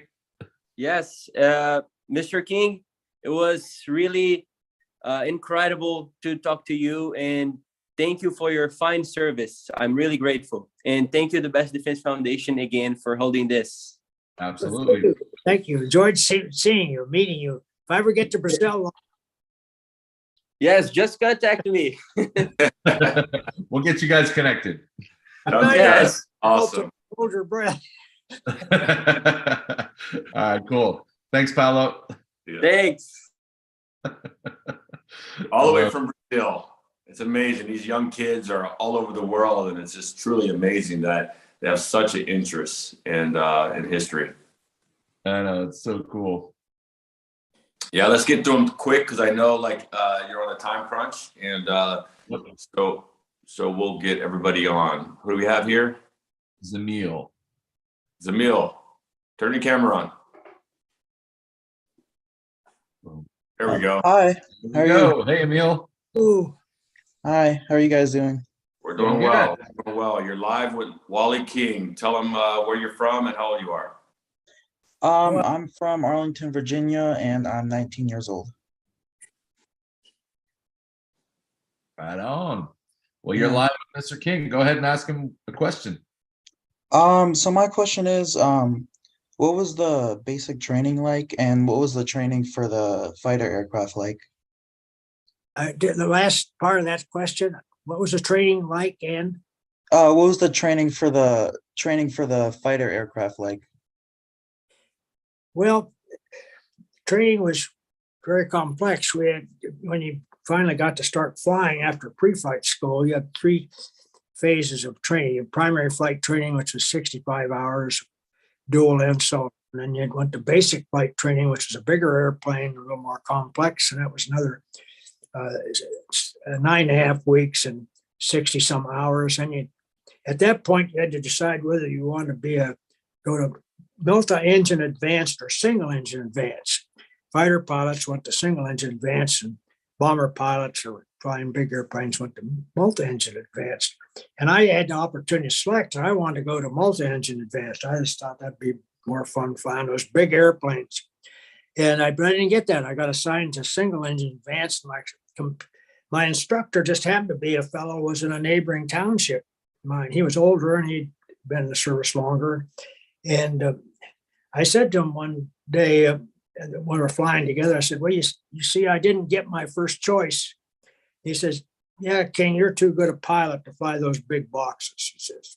So I went to single engine advanced, ended up in fighters, and I thanked him so profusely. Every time I see those heavy bombers up there just getting shot up and being destroyed, I said, thank you, Bob Alexander, for sending me to fighter school rather than bomber school. Yeah. That's Wow. cool. Wow, that's awesome. So Wally, how long was the actual training, right? So when you decided I want to be a pilot to like when you did I actually went to San Antonio probably in May of 1943. Mhm. And I graduated from single engine advanced in March of 1944. So it was about 9 months, 9.5 months. Okay. Okay.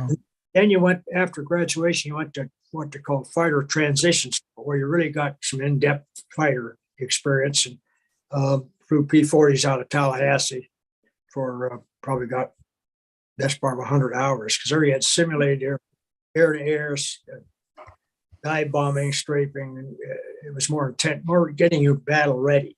Mhm. Then it was overseas. And I arrived in England as a P-51 replacement pilot. I'd never been in a P-51. So I got 30 hours of 51 in England before I shipped over to Normandy. So all in all, it was probably just about a year, over a year from the time I started pre-flight school till I graduated and until I was in combat. Oh, okay. Wow, that's cool.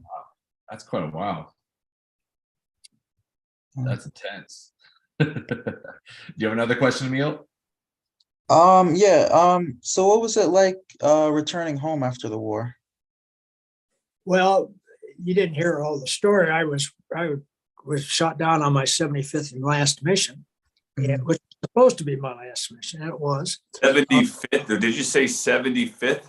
yes. Wow, that's a lot. Five missions, man. Yeah, just want to make sure everybody understands that 75th mission. Wow. But I was wounded. I was burned pretty badly. And so after I got back to the American lines, after I was spent 2 months in a hospital in southern France because gangrene had set in these burns in my legs, particularly. And they couldn't get the infection cured. So it took a couple months in the hospital. So I didn't get home until just before they dropped the atomic bombs on Japan, before I got back to the States. So that was from 1st of May to 3 months, May, June, July, 3 months before I got back to the United States. Wow, Well, that's a while. that's crazy. Well, that's cool, man. Well, Emil, we're gonna try and get everybody else in. So appreciate you coming by. If you have one last thing you want to say. Yeah, I just want to say thank you for your service and thank you for talking to all of us. Well, thank you for your interest. I think a typical high school student today really doesn't have any interest in World War II. It's so long ago. I can't blame them. When I was your age, I was as far from the Civil War, or I was as close to the Civil War as you are to World War II. And I could have cared less about the Civil War. Wow. Crazy. Wow, I didn't even think about that. That's crazy. Yeah, that is weird. That's interesting. Well, you're doing great, Emil. Yeah, thank you. Keep history alive. Cool. All right. Well, we'll see you soon. All right, bye. See you later. Bye.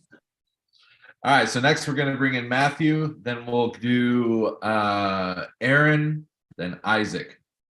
So Matthew, I think Almost sounds like a song. Chat. Sounds like a song, yeah. Nice. All right, let's bring on Matthew. This is fun, man. This is a good one. I knew Wally was going to come out on top. Having a great time. This is great. This is really great. All What's right. up, Matthew? Hi, Matt.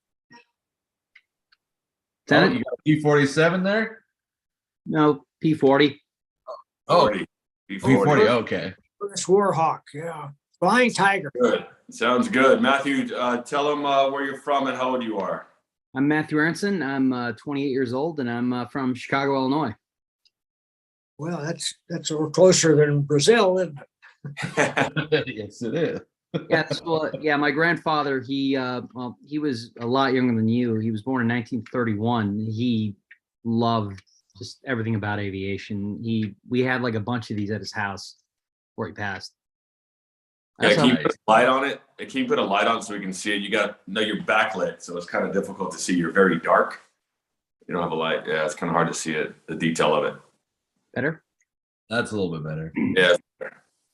But the P-40 was a solid airplane. It wasn't up to World War II standards.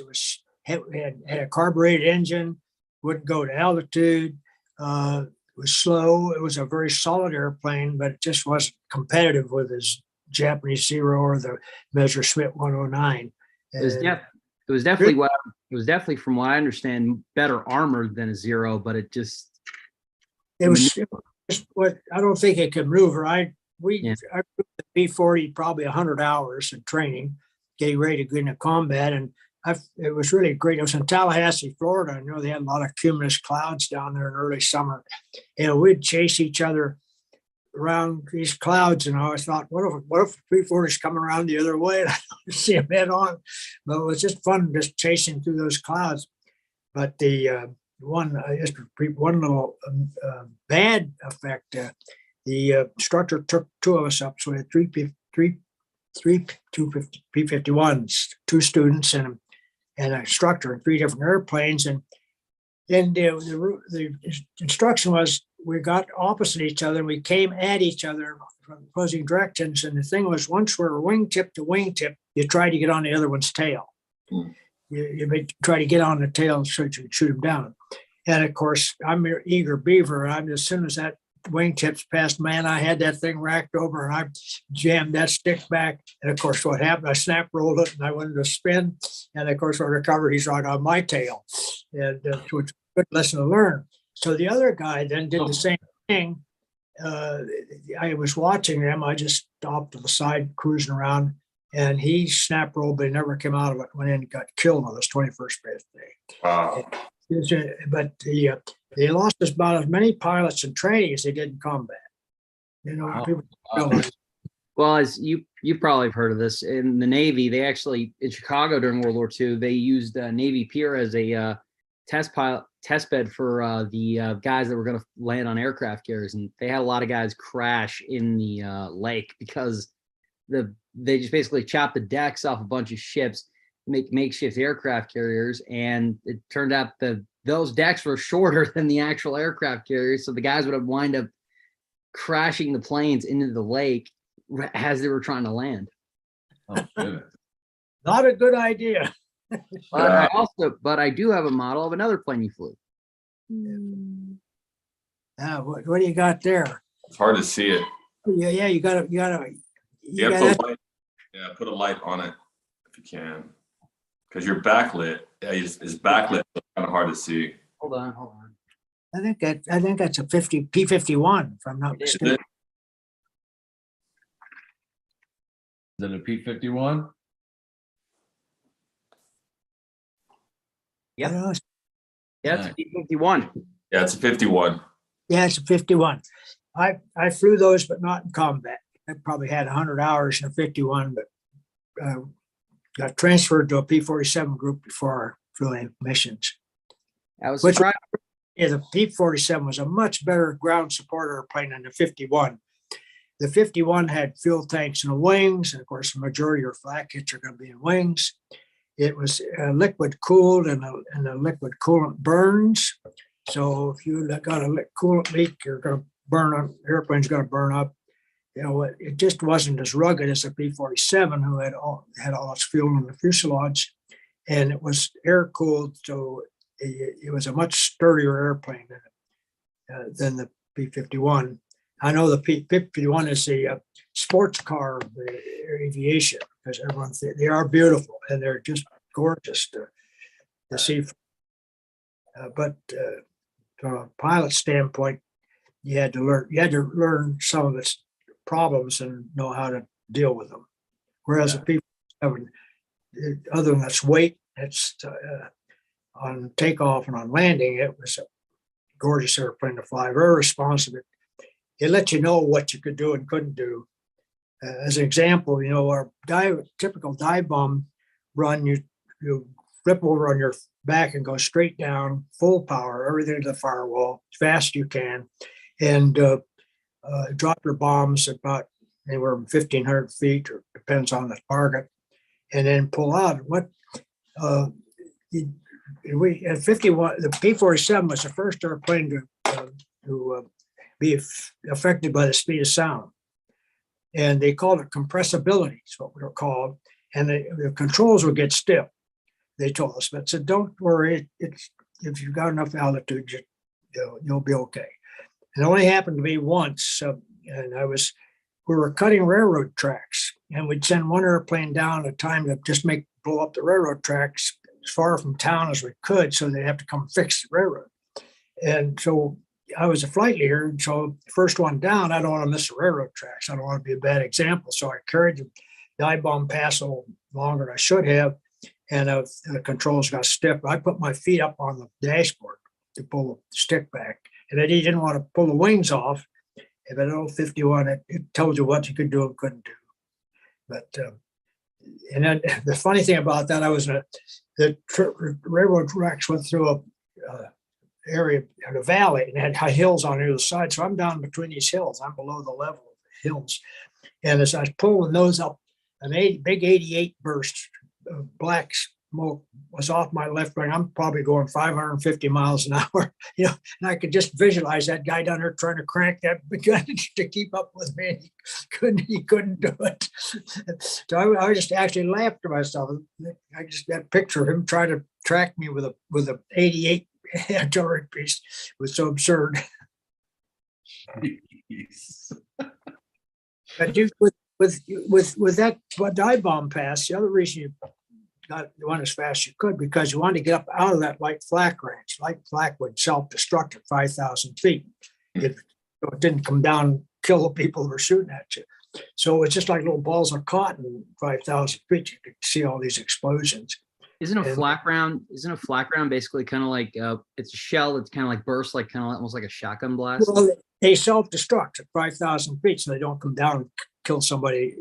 They're friendly people, so they explode at about 5,000 feet. So you have these little puffs of smoke. That's where you know you're getting flak, because the Germans learned not to use tracers on their light flak very quickly, because what the B-47s would do is the first 4 planes down, drop their bombs, and then they'd watch for where the flak, the tracers were coming from, and they'd go straight to those positions. So the Germans got onto that pretty fast. They quit using tracers, which was good psychologically, because you couldn't see that you're being shot at until you came back up over 5,000 feet. You see all these little puffs of gray smoke in the sky, then you knew that was the flak cell destructing.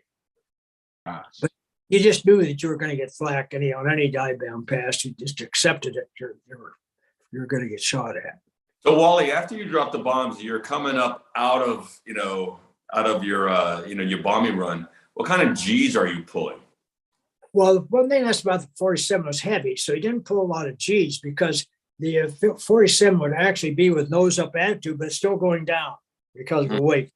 And that's danger. A lot of pilots didn't realize you got to lead that and allow for that. You may have your nose up, but you're still sinking. And so we lost several pilots I know of that just hit telephone poles or trees because they didn't anticipate.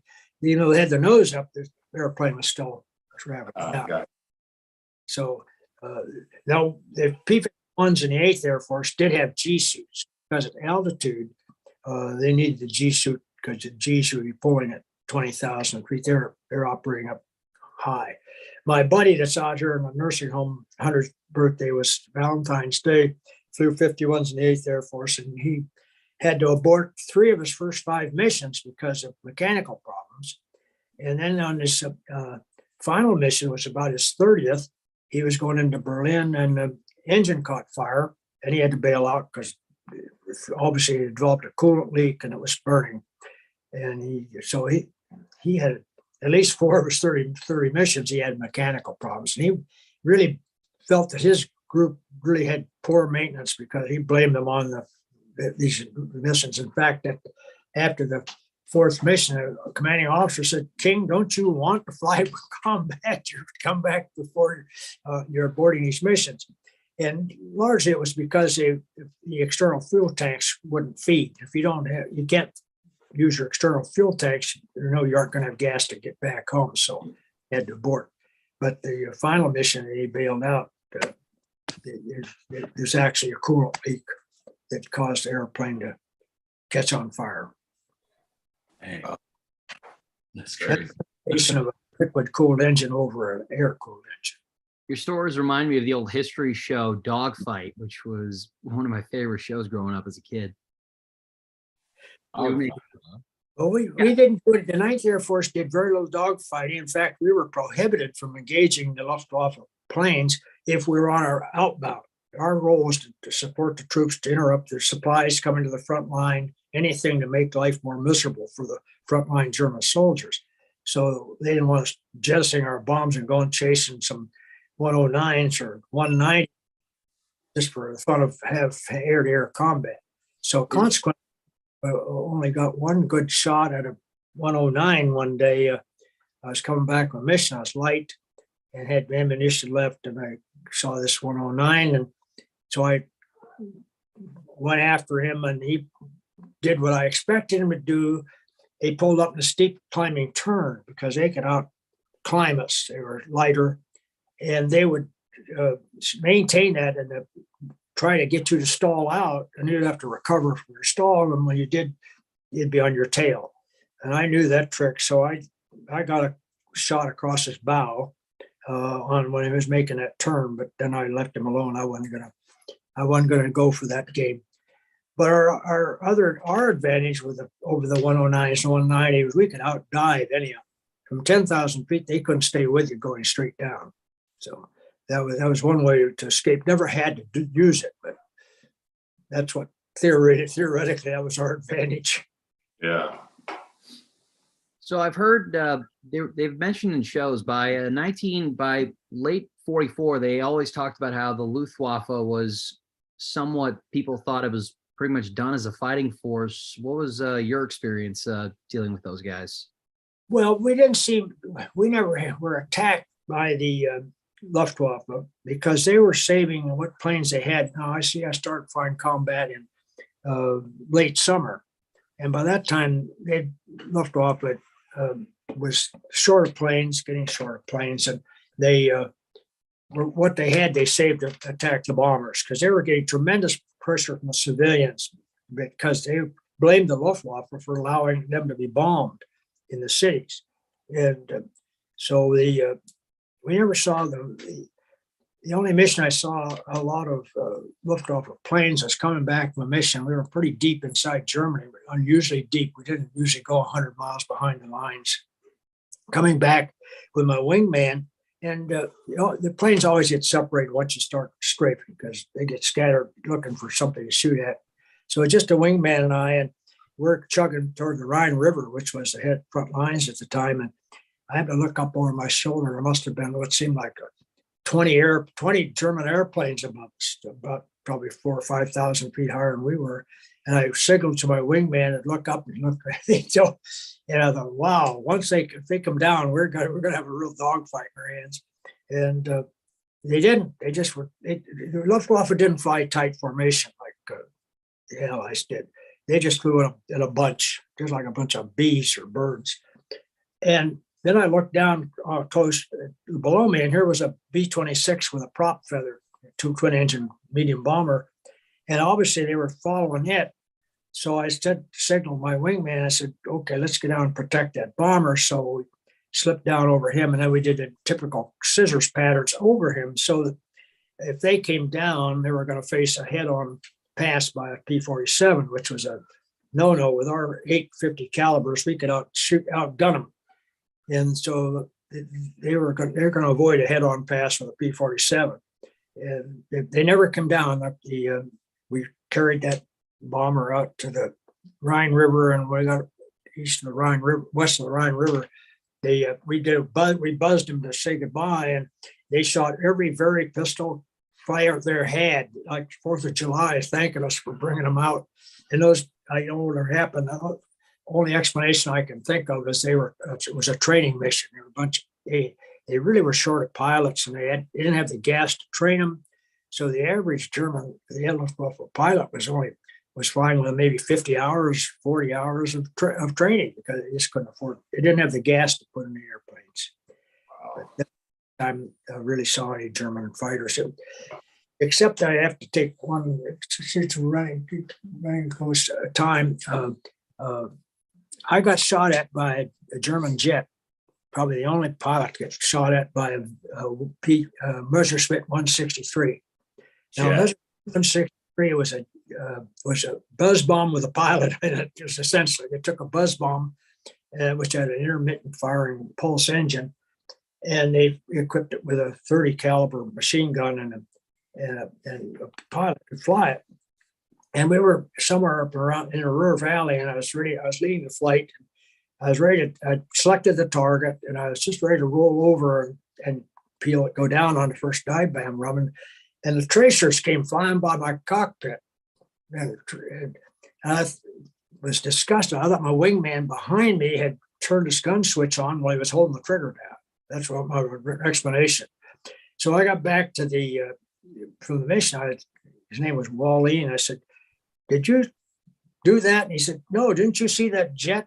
We were up again underneath the overcast. He said, "Come out of the overcast, guided by radar, right in front of him, behind me." And he took one quick shot, a pass with his little 30 caliber, and went back up in the clouds.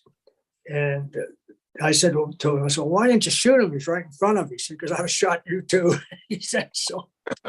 They only made 200 of those. There's one in the Air Museum in Dayton, and I got a big thrill out of seeing that one. What was the designation again? Say again? What was the designation again? It was an ME-163. It was a bad design, bad idea because with an intermittent engine, they didn't have much speed, and they weren't very maneuverable. I think the Germans were desperate to find something that they could use against the bombers. I think the one that most people are familiar with is the 262, the more famous one, the one shot down by the Red Tails and a few other guys. The 262s were, of course, way outclassed anything we had. And I had the advantage of getting a good shot at a 362 the last couple of months of the war. The Remagen Bridge had been captured intact across the Rhine, and they set up a no-fly zone, 30-mile radius around that bridge. Anything in there was going to get shot at, whether friendly or not. And we were northeast of that bridge, probably 50 miles. I just rolled over to start my dive bomb run on a marshalling yard with a lot of train cars. And I rolled over, I saw this 262 down below me going southwest toward what I thought was Remagen Bridgehead, probably.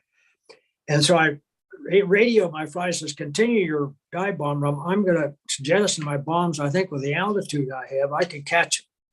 So I did. I jettisoned the bombs and rockets. No, I kept the rockets. And with the altitude I had and full power and everything to the firewall, I was closing on him. He didn't know I was coming.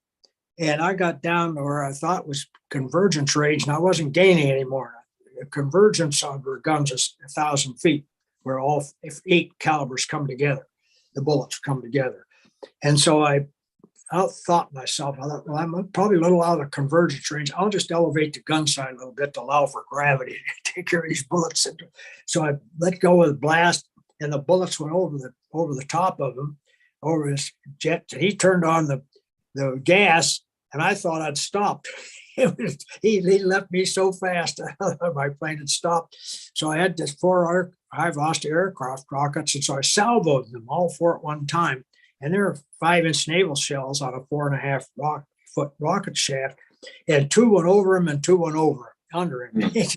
And I didn't hit him. I'm glad I didn't, but I think he probably had to change his pants when he got home. Probably, yeah, for sure. So, And that's the ME-163 there, right? yeah, that's a picture of 163. So it's basically a buzz bomb, and they just Yeah, my buzz bomb had a pulse engine. You'd hear it coming and going, and it made it into as I say, they only made 200 of them, and I learned this when I went down to Wright Field at the Air Museum a few years ago, and they have one down there. And so what kind of weapons? So Wally, what kind of weapons does it have on this plane? Just a 30? Well, they didn't have any guns on the buzz bomb. The buzz bomb just was filled with dynamite. Yeah. They put I was something probably about a 30 caliber, one single gun, because they didn't have enough. They couldn't carry enough weight or additional weight with the pilot there to have much armament. So, to my knowledge, that's probably the only one that ever fired an Allied plane. Yeah. I can kind of see why they went with why they wound up going with the 262 more when they made more of those. Well, the interesting thing, the big problem with the 262 is the Germans wrecked most of them trying to land them. They how to stop them.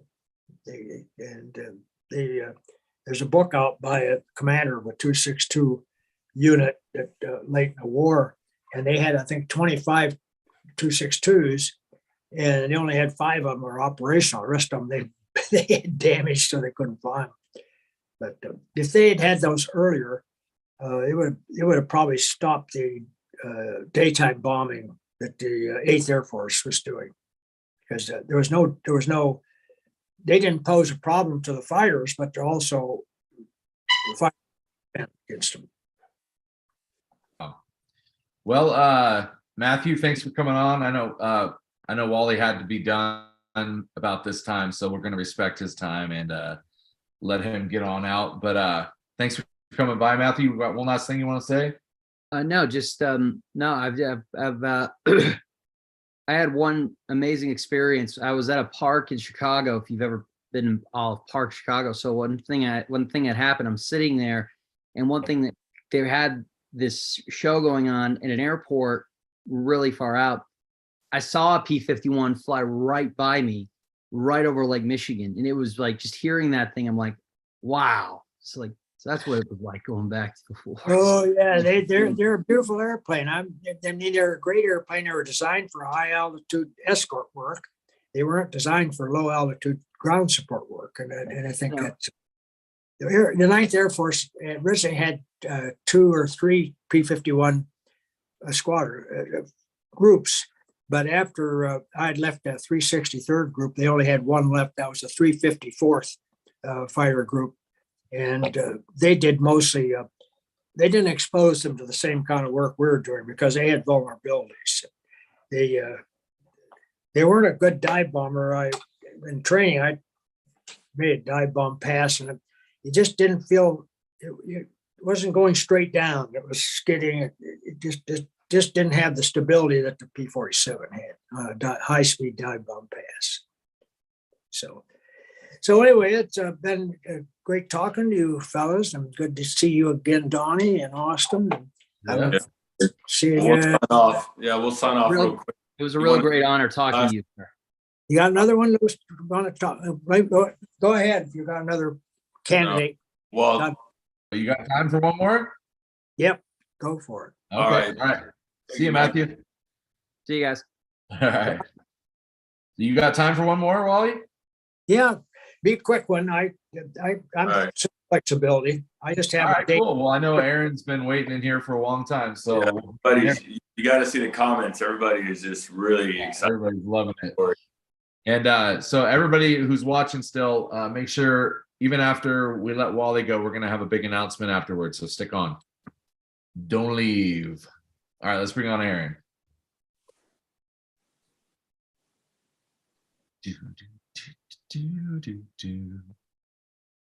He's a connecting. Aaron did not connect to audio, it said. Okay, there we go. Here's Aaron. Hey, Aaron. How you doing, Wally? Good. Where are you? Coming from Toronto, Ontario, Canada. Nice. Oh, We're hitting Yeah, all over no- the road.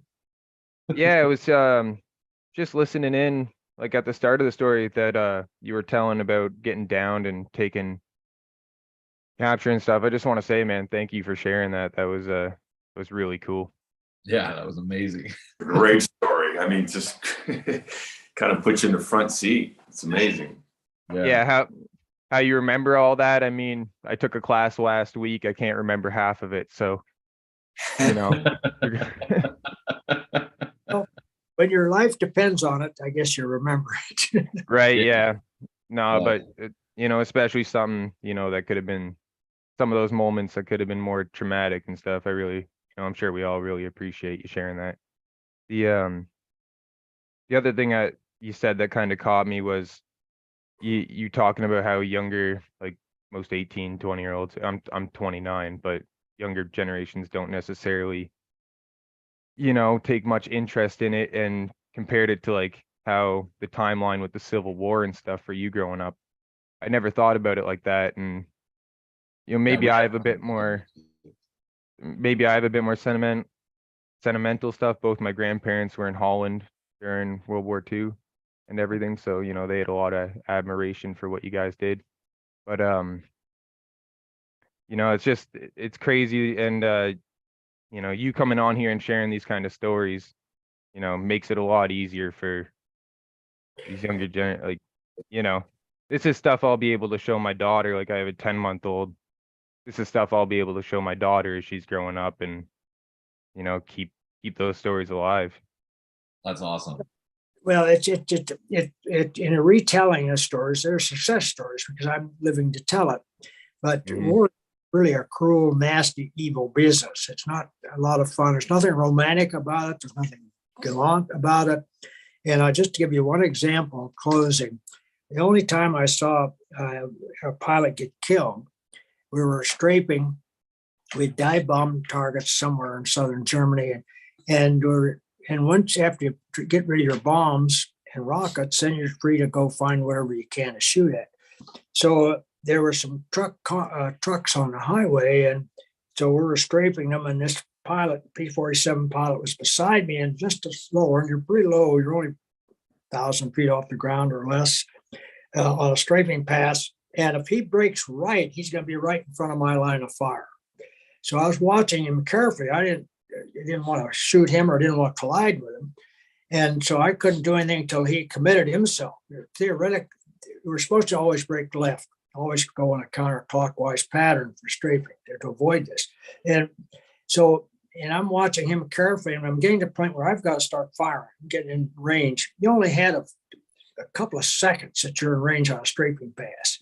And just as about, I was either have to break off my pass, go do something else. And just at that time, he took a direct hit, inverted, and just crashed and exploded in the ground. And it solved my problem because he was no longer there. And I just continued strafing. Then without any more emotion than that, I said, okay, he's gone. I can just continue my strafing pattern. It just shows how you can be so focused on your mission that you really lose all respect for humanity. And I've reflected on that for a long time, that you just saw buddy, and I knew it was California, typical California beach, blonde surfboard guy, and they were just flipped up, and that was the end of him. And you become insensitive to human emotions, and that's necessary if you're going to survive in combat. You just have to put fear aside and a lot of natural reactions and focus on your job. But that's why it's so evil, and that's why the people in combat can do real nasty things that they normally wouldn't do, because that's just what combat produces. It produces animals rather than humans. Wow. Just have to share that with you because it just illustrates how there's nothing heroic about combat. It's a nasty, dirty, evil business, and we just hope that your generation is going to be able to solve the problem. They talk about my generation being the greatest generation, and I counter that, say the greatest generation is the one's going to keep us out of war, not the one that's going to put us in war. Yeah, no, that's a good point. And maybe to end this on a little bit brighter note, Wally, I heard you talking about fishing earlier. What do you fish for? Talking about what? I heard you talking about fishing earlier. I think so anyway. What do you fish for? Well, mostly walleyes. Oh, really? I love walleye. Walleye going up to the walleye. Have you ever been up to Northern Ontario? Oh, yeah, it's been up into Northern Ontario, Northern Quebec. And Dan King, a 100-year-old pilot over in a nursing home, he and I went on a lot of fishing trips up to North Bay and turn east and go into Quebec and find a nice little spot. I've never been to Quebec, but I got a little trailer up in Northern Ontario. I do a lot of walleye fishing, a lot of bass fishing. Well, there used to be good walleye fishing around Aurelio up there north of you, but yep, that got pretty well fished out. You had to go far, at least in our time, you had to go farther north. Oh yeah, you got to go a lot further north now. Yeah. Well, good luck with your fishing. Look, you fish for walleyes, or you want to get those northern pike? Yeah, I usually fish for pike and bass. We call the northern pike snakes. We didn't want to catch northern pike. Nah, you don't eat them. But I do know a couple good spots to jig for walleye if you're ever back in this area. Yeah. There you go. Well, Aaron, you want to say one last thing to Wally before you go? Yeah. I mean, the memory of like what you guys doing is not dead. My daughter, she's named after my wife. Her great grandfather served in World War II with the Glengarry Highlanders, I believe they were called, here in a Canadian regiment. And her middle name, my daughter's middle name's named after them. And keeping the memory alive. And it's stories like this that you're sharing, man, that keep it real. We really appreciate it. I'm sure I'm speaking for everyone in the chat. For sure.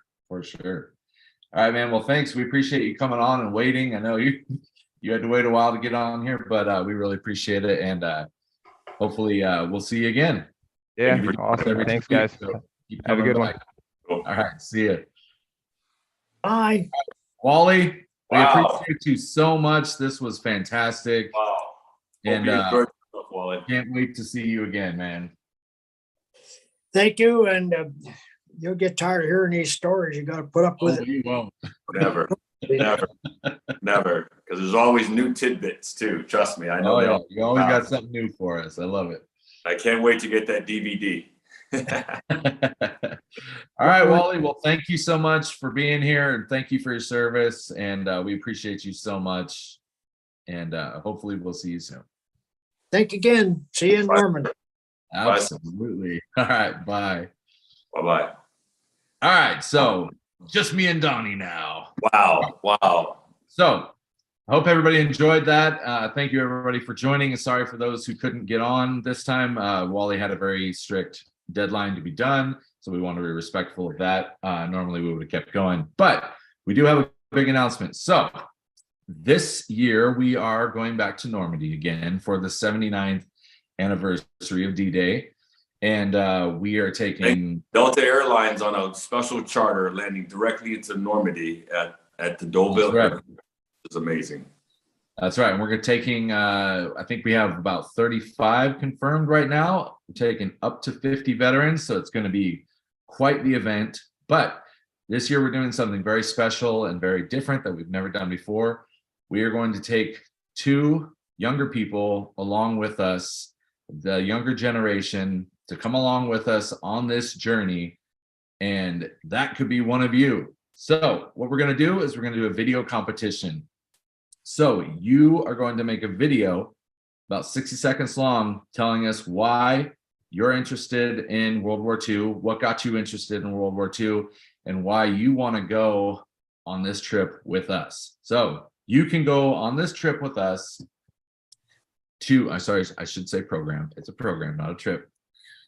You can be a part of this program and live the history with these guys and come and interview them in person in Normandy with us. And you're going to be there with all the crazy stuff that's happening and experience this like you've seen in our videos over the years, and you can be a part of that. So we're going to make an official announcement on all our social media platforms of exactly what you need to do, what the qualifications are and all that. So make sure you're subscribed on our Instagram, Facebook, YouTube, so you catch that announcement. And this is going to be a very fun, very big deal to have 2 younger people come and represent the younger generation and to carry on their story for years. And so this is going to be so much fun and a very cool thing for you to experience. And we're very excited to do this. And if you, whatever you submit this year, if you aren't chosen, then it'll carry over to next year for the 80th anniversary, which is going to be a massive event. So this is gonna be a lot of fun. Anything you want to add to that, Donnie? No, I think you're going to make the official announcement next week, I believe, right? Yep. On I think March on 31st. Video is going to be some details on what we expect from you. Obviously, why it's important to remember, the history from World War II, and we'll get you excited, and we'll put all of that in the details for sure. But super excited to connect our next generation, to our World War II veterans, to walk the footsteps where history was created, from the beaches of Omaha Beach to the landing zones of the paratroopers. I mean, this is going to be really, really special. So if you want to join the Best Defense Foundation for the 79th anniversary, please be part of this special project, because we want you there, and you are going to be the ones to keep history alive. Yep, this is a big deal. It's gonna be a lot of fun, and just it'll be all expenses paid for you. We know nothing out of pocket for you. Everything will be taken care of. So all you have to do, make the video, let us know why this would be so important to you, and make us feel that. Let us know. We got to know why this would be so important for you. We want somebody who's going to be pumped and jazzed, like this will be life-changing experience for you. So start working on it. Start thinking about it. We'll make the official announcement next week. Make sure you follow. All right. Thanks everybody for joining. And we'll do this again in 2 weeks with another World War II veteran, and be on the lookout for that announcement. All right. Keep it alive. That's right. Keep history alive. Keep it going, bud. All right.